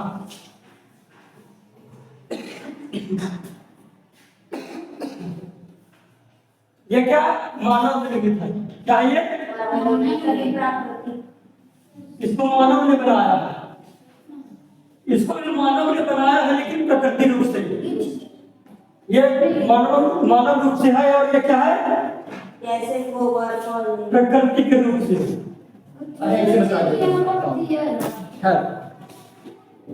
ये जो उर्वरक है वो क्या है? मानव निर्मित है। ये प्रकृति में बनाया गया। कैसे बनाया गया? गोबर, जानवरों के अपशिष्टों से ये सब खाद बनाया गया। खाद किसी से बनेगा। अगला में क्या है कि ये जो उर्वरक है वो कहाँ बनता है? फैक्ट्रियों में। कहाँ बनता है? इसको हम कहाँ बना सकते हैं? घरों में बना सकते हैं, खेतों में बना सकते हैं। एक खाद घर में नहीं बनाते हैं लोग, बना सकते हैं ना, है ना? और अगला कहा है इससे ह्यूमस प्राप्त नहीं होता। ह्यूमस प्राप्त होने मतलब अभी बता देना, जो एकदम नमी रहेगी, जो केचुआ नेचुरल तौर से मिलाते हैं, पोषक तत्व तो अच्छी मात्रा में नहीं रहेगा। पोषक तत्व तो रहेगा लेकिन ह्यूमस नहीं रहेगा। ह्यूमस मतलब प्रॉपर नमी नहीं रहेगी। प्रॉपर पोषक तत्व जो होते हैं केचुआ द्वारा प्राकृतिक रूप से वो नहीं रहेगा। इसमें ह्यूमस प्राप्त होता है। इसमें प्रचुर मात्रा में पोषक तत्व पाए जाते हैं। प्रचुर मात्रा में मतलब हाँ पाए जाते हैं, जैसे पोटेशियम हो गया, पोटेशियम, फास्फोरस, यूरिया, ये सब क्या है? प्रचुर मात्रा में पाए जाएंगे। नाइट्रोजन वगैरह। अरे जो बोरी में आता है यूरिया, डीएपी, वो इसी उर्वरक की बात हो रही है। ये कौन खाद है? जो लेड़ी हो गया, गोबर हो गया, पत्ती का जो खाद है वो वाला हो गया। इसमें पोषक तत्व रहते हैं लेकिन इसकी तुलना में इसमें कम रहते हैं। क्यों इसकी तुलना में कम रहते हैं?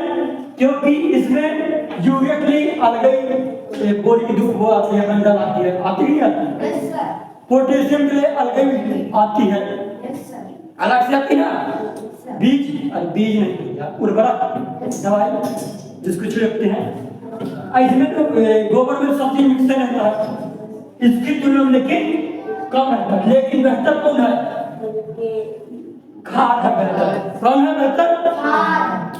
इससे भी खेती में वृद्धि होती है, इससे भी खेती में वृद्धि होती है, लेकिन ये नुकसान पहुंचा सकता है, ये नुकसान नहीं पहुंचाता। खत्म।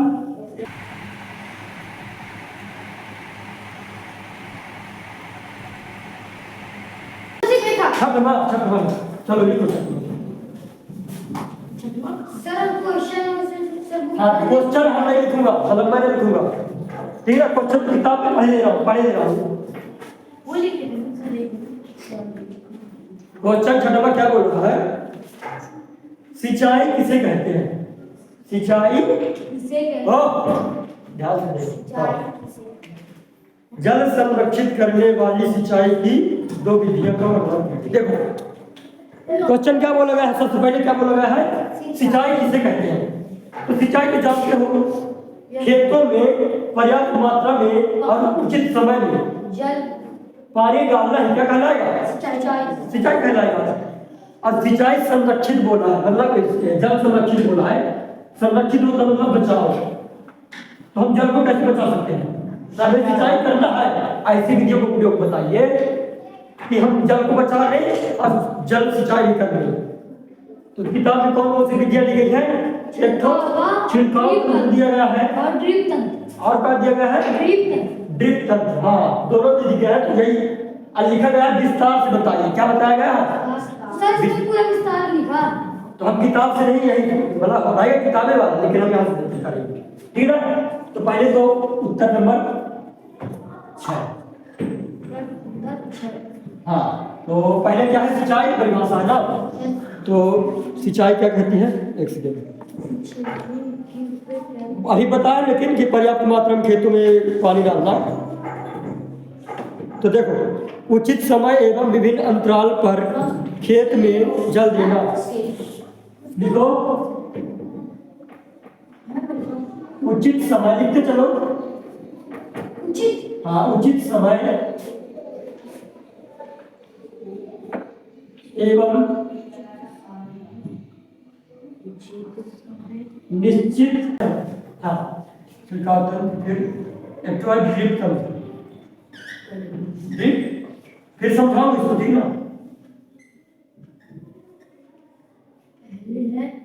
तो सबसे पहले तो रुक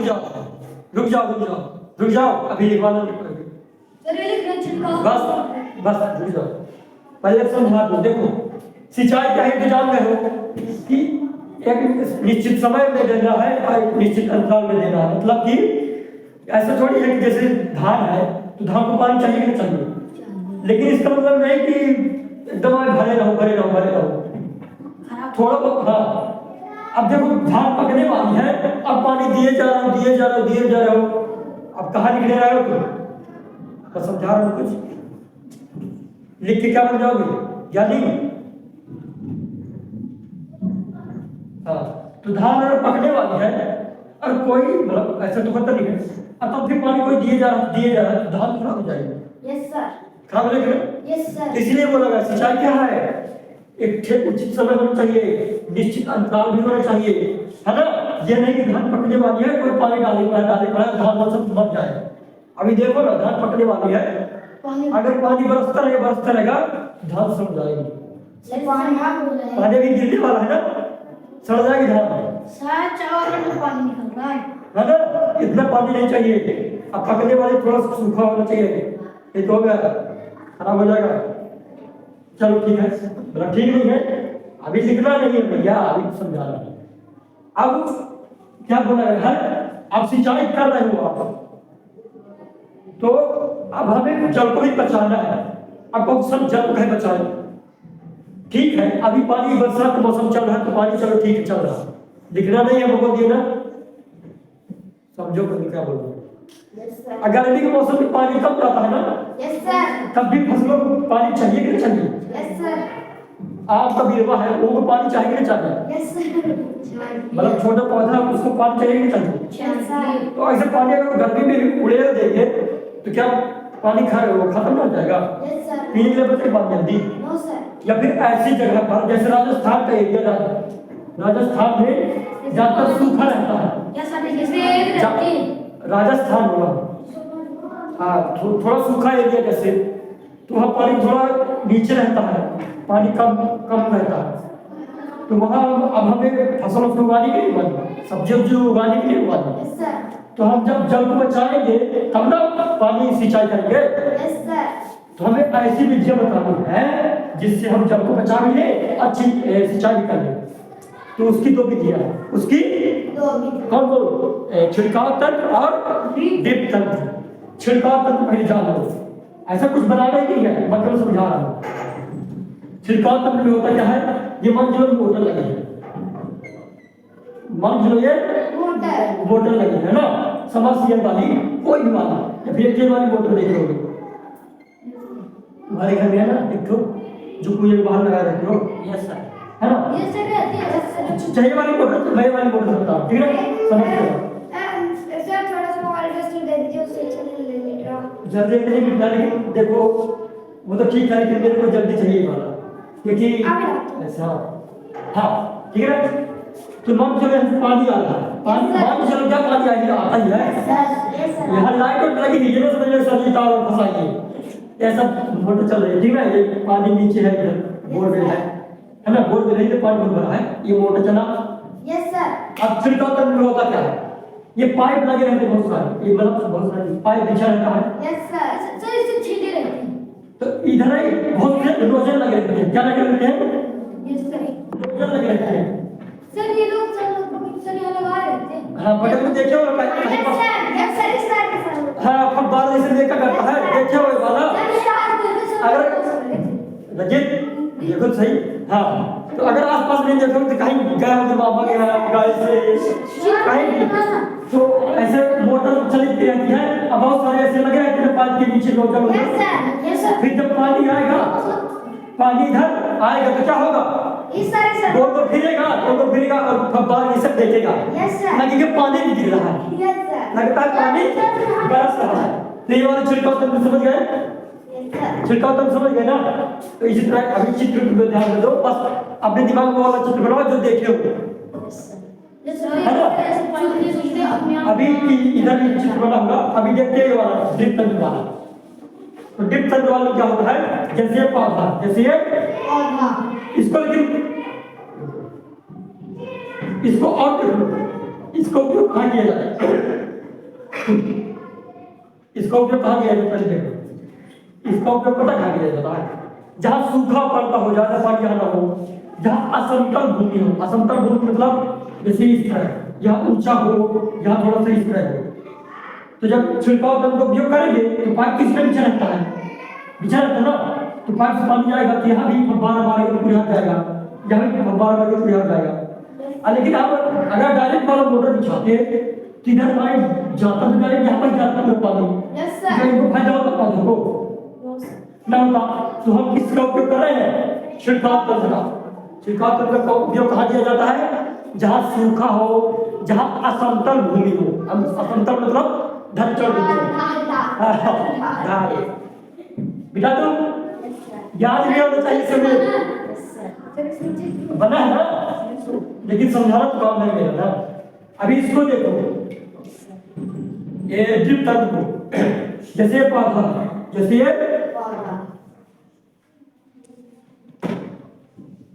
ठीक है ना। तो अभी मोटर किस मोटर ये लगा, इसको मोटर समझ लो, बना रखेगा, इधर से पानी चल रहा है, ये पानी, तो इधर से बहुत सारे पाइप जुड़े होते हैं, ये जुड़ा है, ये पाइप जुड़ा है, ठीक है ना।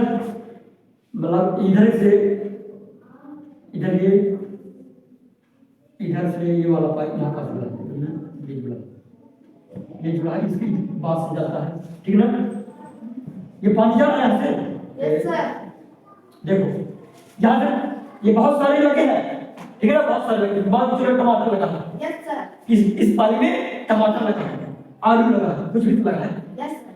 पानी आया तो ड्रिप तंत्र में हम क्या करेंगे, ये इधर जल रहता है ना, जल रहता है ना, तो इधर पास से होल कर देंगे, होल कर देंगे, फिर पाइप होल रहता है, तो होल रहेगा, एक एक बूंद गिरेगा, एक एक बूंद जल में गिरेगा, तो पानी का बैठ जाएगा। No sir. इधर भी जो होल कर देंगे, इधर लो जल पास जा रहा है, जल को पानी चाहिए, चाहिए फिर चाहिए, हाँ लो पानी जा रहा है, इधर पानी जा रहा है, एक एक बूंद बूंद करके पानी जाएगा, बूंद बूंद करके पानी जा रहा है। इसका पोषण भी पूरा हो जाएगा, पानी भी मिल जाएगा अब पानी हमारा व्यर्थ भी नहीं जाएगा। समझ में आया क्या बोल रहा हूँ? Yes sir. अगर धड़ाधड़ से मोटर चला देते, अगर मोटर चला देते तो पानी देखो कुछ पानी सिंचाई में चला जाता, कुछ पानी सूख जाता, कुछ पानी ऊपर उड़ जाता। लेकिन इसमें फायदा क्या है? पानी कम है, मतलब ऐसे एरिया में हम लोग है जहाँ पानी कम है, हम ड्रिप का उपयोग करके पानी को बचा सकते हैं यस सर। और फसल भी उगा सकते हैं अपना।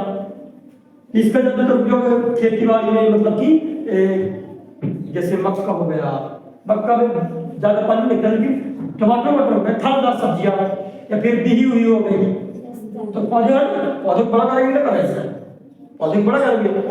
तो इकट्ठा पानी एकदम खुले में दे करके बीज बूंद बूंद देंगे तो बहुत अच्छा रहेगा, दबी भी रहेगी, पानी को सूख भी जाएगी।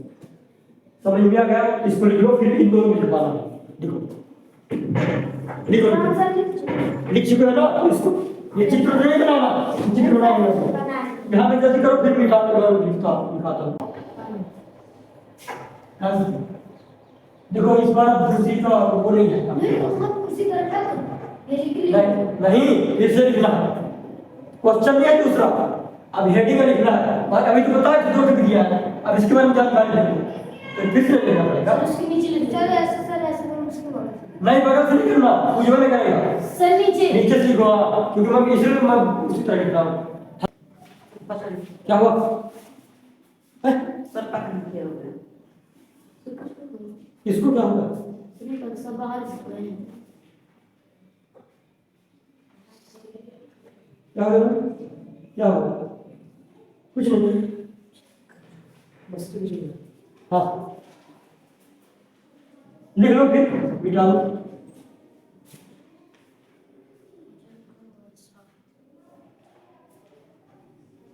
बड़ा है ना? बाती हाँ, वर्षा की भांति भांति क्या करता है? गिरता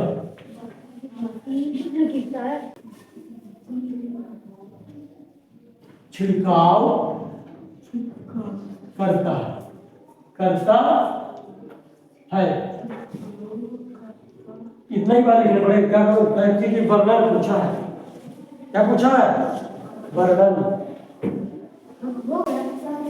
नीचे लिख लिया है ना? जल्दी लिखो, फिर मैं इधर से दूसरे तब तक मैं लिखता हूँ। दूसरा वाला लिखो भी। अभी नहीं, दूसरा मतलब कि भाई दूसरा, हाँ ड्रिप तंत्र लिखो, ड्रिप तंत्र, ड्रिप तंत्र। मैं काफी देखूंगा जो कोई किस तरह लिखा, मैं देखता हूँ फिर।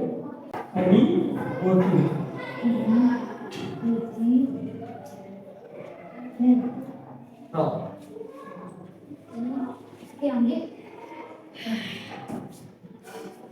अभी कितना होगा जल्दी? हाँ पूरा लगाओ, खत्म होने वाला है इसलिए।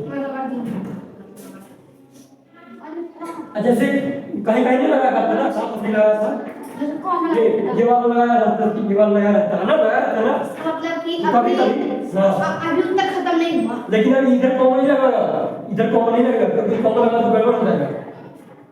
हर जगह कॉमन नहीं लगा था। हाँ तो इसको भी जानना है कि मैंने बताया, बताओ कि समझाओ, इसलिए पहले ही समझा देता हूँ, अब वो सही है, पहले समझा कर फिर इमारत सही रहता हूँ। बाकी नहीं लिखने लगता नहीं। लगा देता है। हाँ लिख गया जी। Yes sir. ये अलग है ड्रिप तंत्र, और अब पहले काम था छिड़काव करना।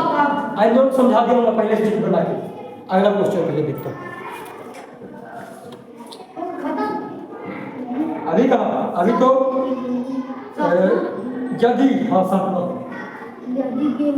यदि गेहूं को खरीफ ऋतु में उगाया जाए तो क्या होगा? अच्छा तुम ही बताओ क्या होगा खरीफ ऋतु में उगाया जाए तो? अच्छा खरीफ ऋतु पहले जान लो, खरीफ ऋतु मतलब वर्षा वाली। हाँ अब ये सोचो, गेहूं को अगर बरसात के मौसम में लगाएंगे तो क्या होगा? बताओ बताओ। बताओ गेहूं को अगर अब लगा दे धान के मौसम में तो क्या होगा बताओ गेहूं का? तुम तो लिखो पहले। हाँ बताओ बताओ, अगर कुछ नहीं बोलोगे तो कुछ नहीं बनेगा, सच में कुछ नहीं बनेगा। दुबकी दुबकी बैठी रहती हो। चिल्ला चिल्ला कर बात करती है, मुझे बैठी रहती है। बताओ, अरे ये तुम कोई बता सकता है ना कि भाई वो देखो कुछ तो बोल रहा है, वो सड़ जाएगी। हाँ और बोलो। हाँ और तुम लोग बोलो, चलो बताओ। सड़ जाती है। कहाँ सड़ जाती है? काहे सड़ जाती है? सर क्योंकि पानी से जम लगा, मतलब पानी बहुत ज्यादा है ना, यानी कि गेहूं के लिए पानी की ज्यादा आवश्यकता नहीं होती, ज्यादा धूप चाहिए और थोड़ा कम पानी चाहिए। क्या लिखेंगे हम? अब ये लिखेंगे। हट जाओ, अरे मिटा दो भाई, साफ लिखा करो ना। तुम लोग तो वहां बैठते हो, कम से कम लिख लो। हम लोग यहाँ से लिखते सर, बहुत देखते भी नहीं। जो सर अभी लिख रहा, खिड़की खोल देते तब पढ़ाई खिड़की को तो देता हूँ, खिड़की हम रखो। खोल देते हैं, हम लोग लिखते हैं। हाँ बस मिला दिया करो क्या? चलो मिटाता सब हूँ। तो कठिन लगती है, उन्हें बस देख लेते हैं कैसे। जैसे ये होता है, बैग नहीं जाता। लेकिन वो बड़ा ही ड्रेस के साथ मैं हुआ कर दिया। प्रश्न नंबर 7 पढ़ेंगे। अधिक धूप की आवश्यकता होती है, लिख जाए बताओ जल्दी से। भानु तुम्हारा नहीं लिखे तो लिखते रहे बाद में किसी और सुनाओ के। अरे एक सेकंड। हाँ अब क्वेश्चन तब तक मैं लिख लेंगे ना। क्वेश्चन अगला क्या बोल रहा है? क्या है? पानी आ रही बगल में, मतलब बगल में चलिए करो, आगे आ जाओ, इसके पास आ जाओ। प्रधान सर नहीं पड़ेगा, नीचे वाले चले गए। ये खाना तो करना है, खेत में लगता है सब काम मिट्टी पर क्या प्रभाव पड़ता है। हो गया? हो गया ना? हाँ तो अब अगला प्रश्न क्या है? खेत में लगता है फसल उगाने से मिट्टी पर क्या प्रभाव पड़ेगा? सर इसको डाल दीजिए नीचे, ऊपर डाल दीजिए। सर मिटा दीजिए। लिखेगा कल सेक्टर में लिखेंगे, लेकिन बात ये है कम कम लिखेगा।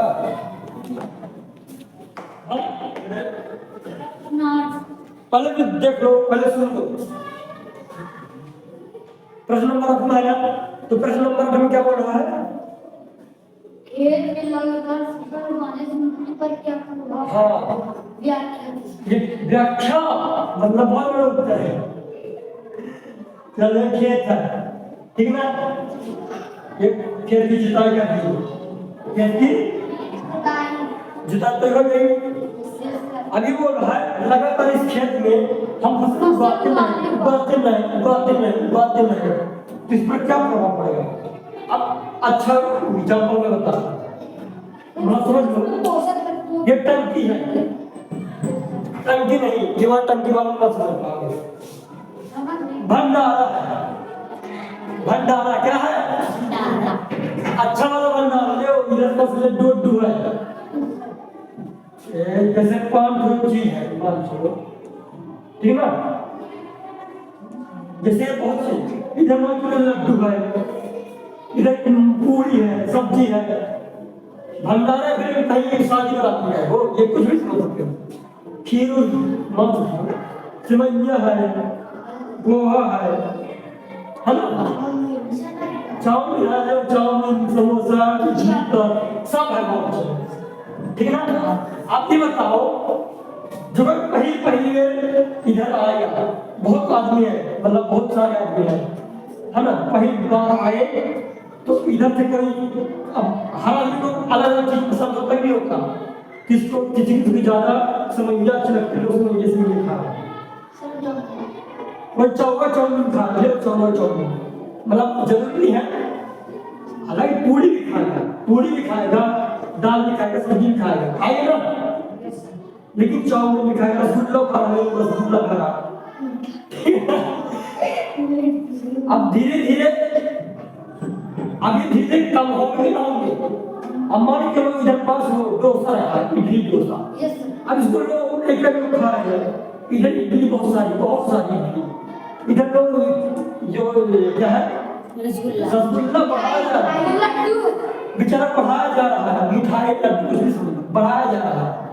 अब अगली बार पंगत आएगी, रस नहीं मिला, जो वर्कर है बेचारे बना रहे खाना उनको रस नहीं मिला, अगली बार 200 और पंगत आई, 200 और खा लिया गया, ले वो बढ़ाया जा रहा है, वो भी बढ़ा जाएगी और बढ़ा जाएगा। अभी भी थोड़ा बहुत है, थोड़ा बहुत अभी भी है। अब लोग 30 पंगत आ गई तो बेचारे को पिछिया में बात थे ये टांगे डोसे मिल गया, उनको डोसे मिल गया। अब पूरी बेचारी खत्म हो गई, फिर थोड़ी बहुत बच्चे पुराना चुका है का सुखा दाल वाल जैसी चिपकी बची है, सब्जी दाल चावल। अब देखो ये दाल और खाना और कुछ नहीं है। अब बता दे मेरे जाए जो आए थे आपके घर, जो खाना खाने आए थे, उनको समझ लो पौधे, उनको समझ लो पौधे। समझने भाषा है ना, समझ लो नहीं करना, इसको बता दो उनको समझ लो पौधे, ठीक है। और ये जो भोजन है तो ये इनके खाद है, यानी पेड़ों क्या है ये खाद, ये खाने की या फिर पोषण तत्व, ठीक है। तो सोचो जब बारात में ये लोग खाना खाने आ रहे थे, ये भंडारा सब निपटा दिए और थोड़ी बहुत बचा, अब बेचारे जब और लोग आए तो उनको कुछ बचना था, बचा उनको कुछ थोड़ा बहुत बचा तो बेचारे काम चला रहे। तो जब सोचिए यहाँ काम नहीं चल रहा तो यहाँ लगातार फसल उगाएंगे कि ये जो मिट्टी में पोषक तत्व है वो क्या रहे आएंगे, धीरे खत्म हो जाएंगे, ना हो जाएंगे। अब समझ में आया, लगातार फसल उगाने से क्या हो जाएगा, लगातार फसल उगाने से पोषक तत्व की कमी हो जाएगी, और जब पोषक तत्व की कमी हो जाएगी तो ऊपर पेड़ जल्दी से दबन पाएगा। इसीलिए जब तो हम खेती को अदल बदल करेंगे या फिर एक समय के बाद खेती करना बंद कर, मतलब कि एक सीजन ना खेती कोई कभी देखते हो ना पर्यावरण के लिए छोड़ देता है, ये चावल नहीं लगा ऐसे खाली छोड़ा होगा, छूटा हुआ ना कहा छूटा है, क्योंकि किसान जानते हो छोड़ना जरूरी है। पहले पर छोटा था तो सोचता था कि फसल लगाने से कितना बेहतर होता है, लेकिन आज पढ़ने के बाद पता चल रहा है कि क्या छोड़ते हैं खाद छुट्टी हो जाती है, होने से छुट्टी आगे समझ में आ गया। अपने को गला फाड़ने का कोई मतलब निकलना चाहिए। हाँ आज मैं गला फाड़ रहा हूँ, तुम लोग अगर नहीं बताओगे ना तो जिस दिन लाठी ठीक है। चलो सर स्कूल में पटली जैसे धनी एकदम जय तो चलो अच्छे से देख ही लेते हैं, पहले एक बार पढ़ लेता हूँ। खेतों में लगातार फसल उगाने से मिट्टी में पोषक तत्वों की कमी हो जाती है। लिखो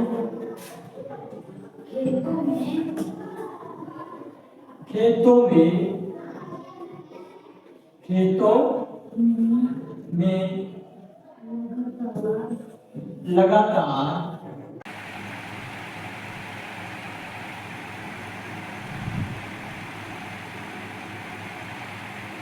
नौवां क्या है ना? Yes sir. तो नौवां प्रश्न ये है, किताब है अपनी। तो नौवां प्रश्न क्या बोल रहा है? खरपतवार क्या है? खरपतवार क्या है? हम उनका नियंत्रण कैसे कर सकते हैं? तो पहले समझोगे, पहले क्या करोगे? समझेंगे। हाँ तो देखो खरपतवार जो भी आप खेत में देखते हो तो जो फसल के अलावा जो चारा उगाते हैं वह क्या है? खरपतवार है। ठीक, इनको हटाना बहुत जरूरी होता है, नहीं तो पता क्या आगे चल के अगर गैया या खा लेगी तो चारा, कुछ चारा ऐसा होते हैं जो गैया खाएगी तो कहाँ जाएंगे? बीमार हो जाएगी। हाँ जो तो सर काट के पहले कुछ दिन रखे रहते हैं, जब सूख जाता है फिर देते हैं। नहीं वो वाला चारा नहीं खिलाते, नहीं चारा खिलाते हैं लेकिन अगर उसका बीज बन गया, बीज नुकसान कर देता है, फूल और बीज नुकसान कर देता है। अरे गाँव बोलते गुलाइंदा, गोलिंदा गोलिंदा, अरे जब खाना खाते हैं उसको गोलिंदा बोलते हैं। से नट्टी हो जिसको नट्टी उट्टी नहीं, नट्टी उट्टी नहीं। मगर इतने जान लो, अरे धान में देखोगे तो धान में देखोगे तो फूलेगा और अरे जिससे हल्का पीला पीला। फिर अगर ठीक है कभी बताएंगे, कभी बताएंगे, ठीक है ना। तो ये जान गए खरपतवार ये बहुत नुकसान भी कर देती है, पशुओं को नुकसान भी कर सकते हैं, नहीं कर सकते। Yes sir. तो इनको हटाना बहुत जरूरी है कि नहीं हटाना? जरूरी है कि नहीं? क्योंकि ये बड़े होंगे तो बीज मिलकर कहाँ पहुँच जाएंगे? चावल वावल में मिल जाएंगे, चावल वावल बीज इनके दाने। और जनसंख्या बढ़ाएंगे। क्या जनसंख्या? किसकी जनसंख्या? सर उसकी पेड़ और बढ़ बीजों की, हाँ बढ़ाएंगे। फालतू कचरा और फैलेगा। कचरा हो जाएगा, क्या मतलब? वो कचरा हम थोड़ी लेते हैं यूज करना। हाँ, अब इसको नियंत्रण मतलब इसको निपटान कैसे करें? तो तुम्हें लोग बताओ कैसे चारों को कैसे निपटा सकते हो? सर दवाई हाँ, निदाई करके और वो खाद दे रहा है, उखाड़ के, हाँ उखाड़ के, हाँ हाथ से उखाड़ के निदाई या फिर खुरपी उरपी से वो निदाई होगा दवाई देकर। और हाँ लेकिन सर दवाई देने से थोड़ा प्रभाव उसमें पड़ेगा ना? किसमें? फसल में थोड़ा पड़ता है, ज्यादा नहीं पड़ता, थोड़ा पड़ता है। अगर अगर अगर बहुत देर तक पड़ा रहेगा, बताया कि अगर कीटनाशक बहुत देर तक समय तक रहा आया तो वह भी नुकसान कर सकता है, बताया था आज से पहले भी। हाँ, कीटनाशक की बात हो रही है, लेकिन ये वो तो पीड़कनाशी की बात कर रहे हो, जो अभी बोल रहे हो ना पीड़कनाशी, ये चारा मारने वाली जो दवाई होती है ना उसकी बात हो रही है। तो कैसे चारा से नियंत्रण कैसे पाया जा सकता है? दवाई डालकर, चारा मारने वाली दवाई डालकर। तो इसको लिखिए आप, तो लिखना स्टार्ट करो। खेत में फसल के साथ कुछ अवांछित पौधे उग आते हैं। खेत में फसलों के फसल के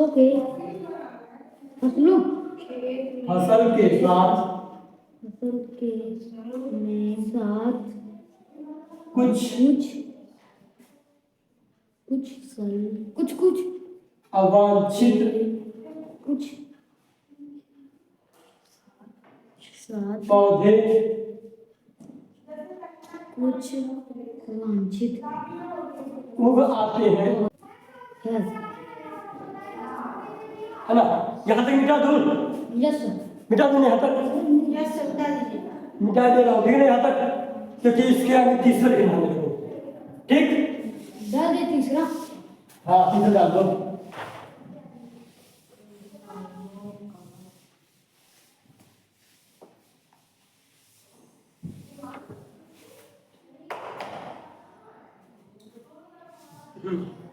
हाँ फूल, चलो फूल फूल सर लिख दीजिए।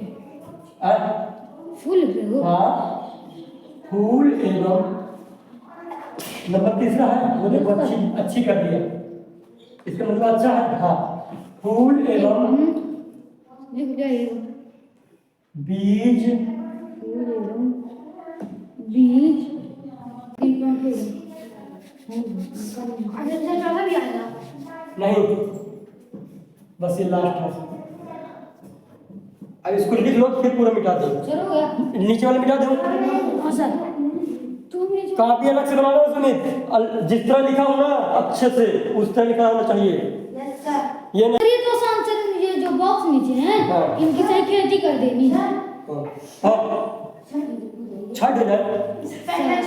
मिट्टी तैयार करें। हाँ तो क्वेश्चन अगला क्या बोल रहा है? बोला निम्न बॉक्स को सही क्रम में एक पढ़ने दो। की गन्ने की फसल। हाँ पढ़ो। निम्न बॉक्स को सही क्रम में इस प्रकार लगाइए कि गन्ने की फसल उगाने का रेखा चित्र तैयार हो जाए। हाँ हमें गन्ने की फसल को तैयार करना है, तो जो ये बॉक्स दिए है ना फसल और सिंचाई कटाई, तो इसको सही क्रम में बांट देना है। सर आसान आसान है ना, लेकिन हम कर देंगे। करना फिर खेत की तो बॉक्स बना करोगे कि ऐसे सिंपल कर लोगे? ऐसे सर सिंपल कर लोगे, ऐसे सिंपल कर लो, ठीक है ना। सर ऐसे लिखा उसके नीचे नीचे नहीं लिखना है। ऐसे लाल करके लिख देंगे। हाँ हाँ मैं लिखवा रहा हूँ। ऐसे लिख देंगे। हाँ लिखवा रहा हूँ। पहले क्वेश्चन लिख लेंगे फिर ऐसे लाना। क्वेश्चन लिख लोगे पहले, ठीक ना। क्वेश्चन लिख लोगे फिर क्वेश्चन किताब में है। सर बॉक्स भी लिख देंगे क्वेश्चन। मिटा दे नीचे का। Yes sir. रात में 10 मिनट हो रहा है क्या हो गया? मैं मिटा दी बोल दे दो मैं थोड़ी हो 10-9 है ना। तो गन्ने की खेती के लिए तैयार करना है ना, तो लिख लो पहले मिट्टी तैयार करना। पहले नंबर में क्या लिख लोगे? सर हम लोग इसी टिक लगा दे रहे हैं पेंसिल से एक दूरी सही इसी एक पहले में एक ऐसे लगा दे रहे हैं टिक वो लोग लगाएंगे, वो लोग बहुत टाइम लगाएंगे, तुम लोग लिख भी सकते हो। सर टिक लगा लेंगे हम लोग हाँ ठीक है। पहले मिट्टी तैयार करना फिर खेत की जुताई करना।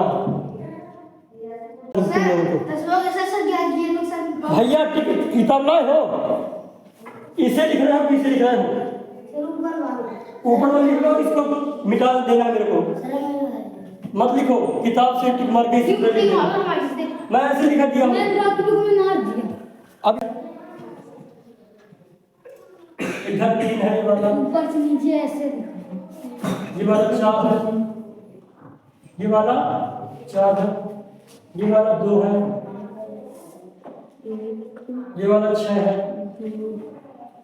ये वाला 6 है और ये वाला 5 है। देखो हो गया ना।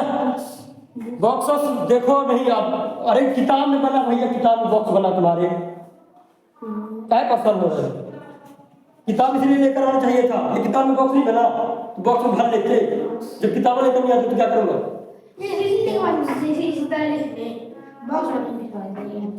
देखो ऊपर से नीचे जाना है, तो अब तुम लोग को बताना है हमें ऊपर से कहाँ से, ऊपर से नीचे आना। तो पहला नंबर कहाँ है? यह है पहला नंबर। तो क्या लिखा है? सिंचाई का एक पारंपरिक तरीका। सिंचाई का एक पारंपरिक तरीका, कौन सा पारंपरिक तरीका? रहट है। 3 अक्षर का है ना, इसलिए रहट। रहट।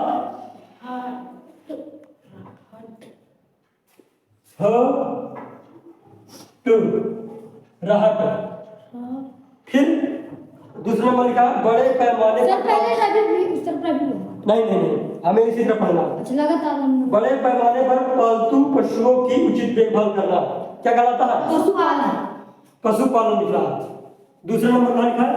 उधर ये है, इधर लिख रहे पशु, पशु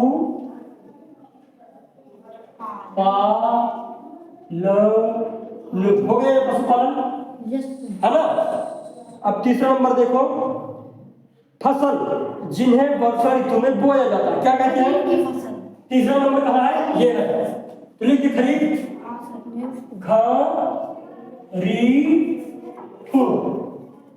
हो गया आपको? ये फ होता है, फ होता है। चलो ठीक, फसल होता है। नहीं लगी है? अच्छा बताओ। नहीं लगी है? तुम्हारे में लगी क्या? गलत है तुम्हारा, है ना।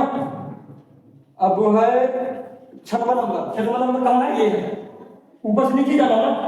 Yes sir. फसल पक जाने के बाद काटने को क्या कहते हैं? कटाई। निराई बोलो। अच्छा कटाई बोलते हैं, चलो ठीक है, कटाई बोलते हैं। क्या बोलते हैं? फसल को काटना क्या बोलते हैं? कटाई। चलो कटाई। अब आते हैं बाएं से दाएं की ओर। बाएं से दाएं ओर, या बाएं है दाहिने ओर जाना, बाएं से दाएं ओर। तो पहला नंबर देखो, पहला नंबर कहाँ है? काली को शीत ऋतु में उगाई जाने वाली फसलें क्या कही जाती हैं? रबी की फसलें। ये रबी हो जाएगा? Yes sir. बड़ी रबी फसल में। हाँ फिर देखो अब चौथा नंबर कहाँ है? चौथा नंबर ये है, बाएं से दाएं जाना है। एक ही किस्म के पौधे बड़े पैमाने पर उगाए जाते हैं तो उसका बोलते हैं फसल। समरा दो फसल हो जाएगा। Yes sir. अभी एक छोड़ बचा है। अभी रासायनिक पदार्थ जो पौधों को पोषक प्रदान करते हैं क्या कहलाते हैं? उर्वरक। ये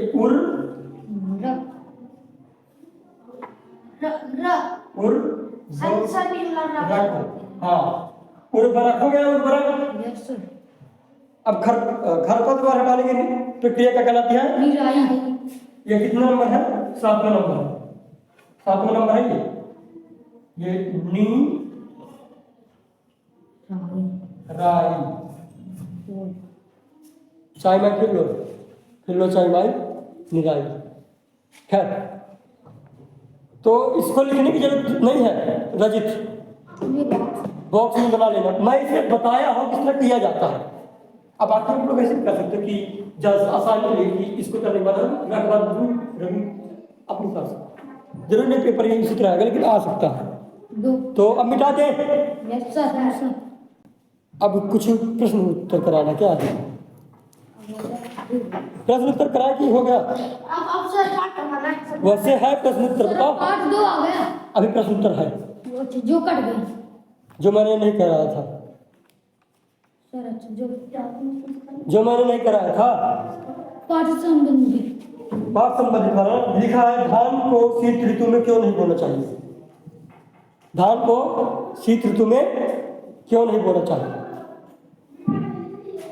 या फिर कभी खेत कभी खाली नहीं छोड़ा जाता, कराया ही लगता है। चलो 2 पार्ट में जाए, अब अध्याय 2 क्लोज करें। Yes sir. चलो मत लिखो रजित मत लिखो, टाइम बर्बाद नहीं करो, अध्याय 2। बस बताओ कि कैसे करना। हो गया। Yes sir. पाठ का क्या नाम है? अध्याय कितना है? 2 सूक्ष्म जीव मित्र एवं शत्रु। सूक्ष्म जीव।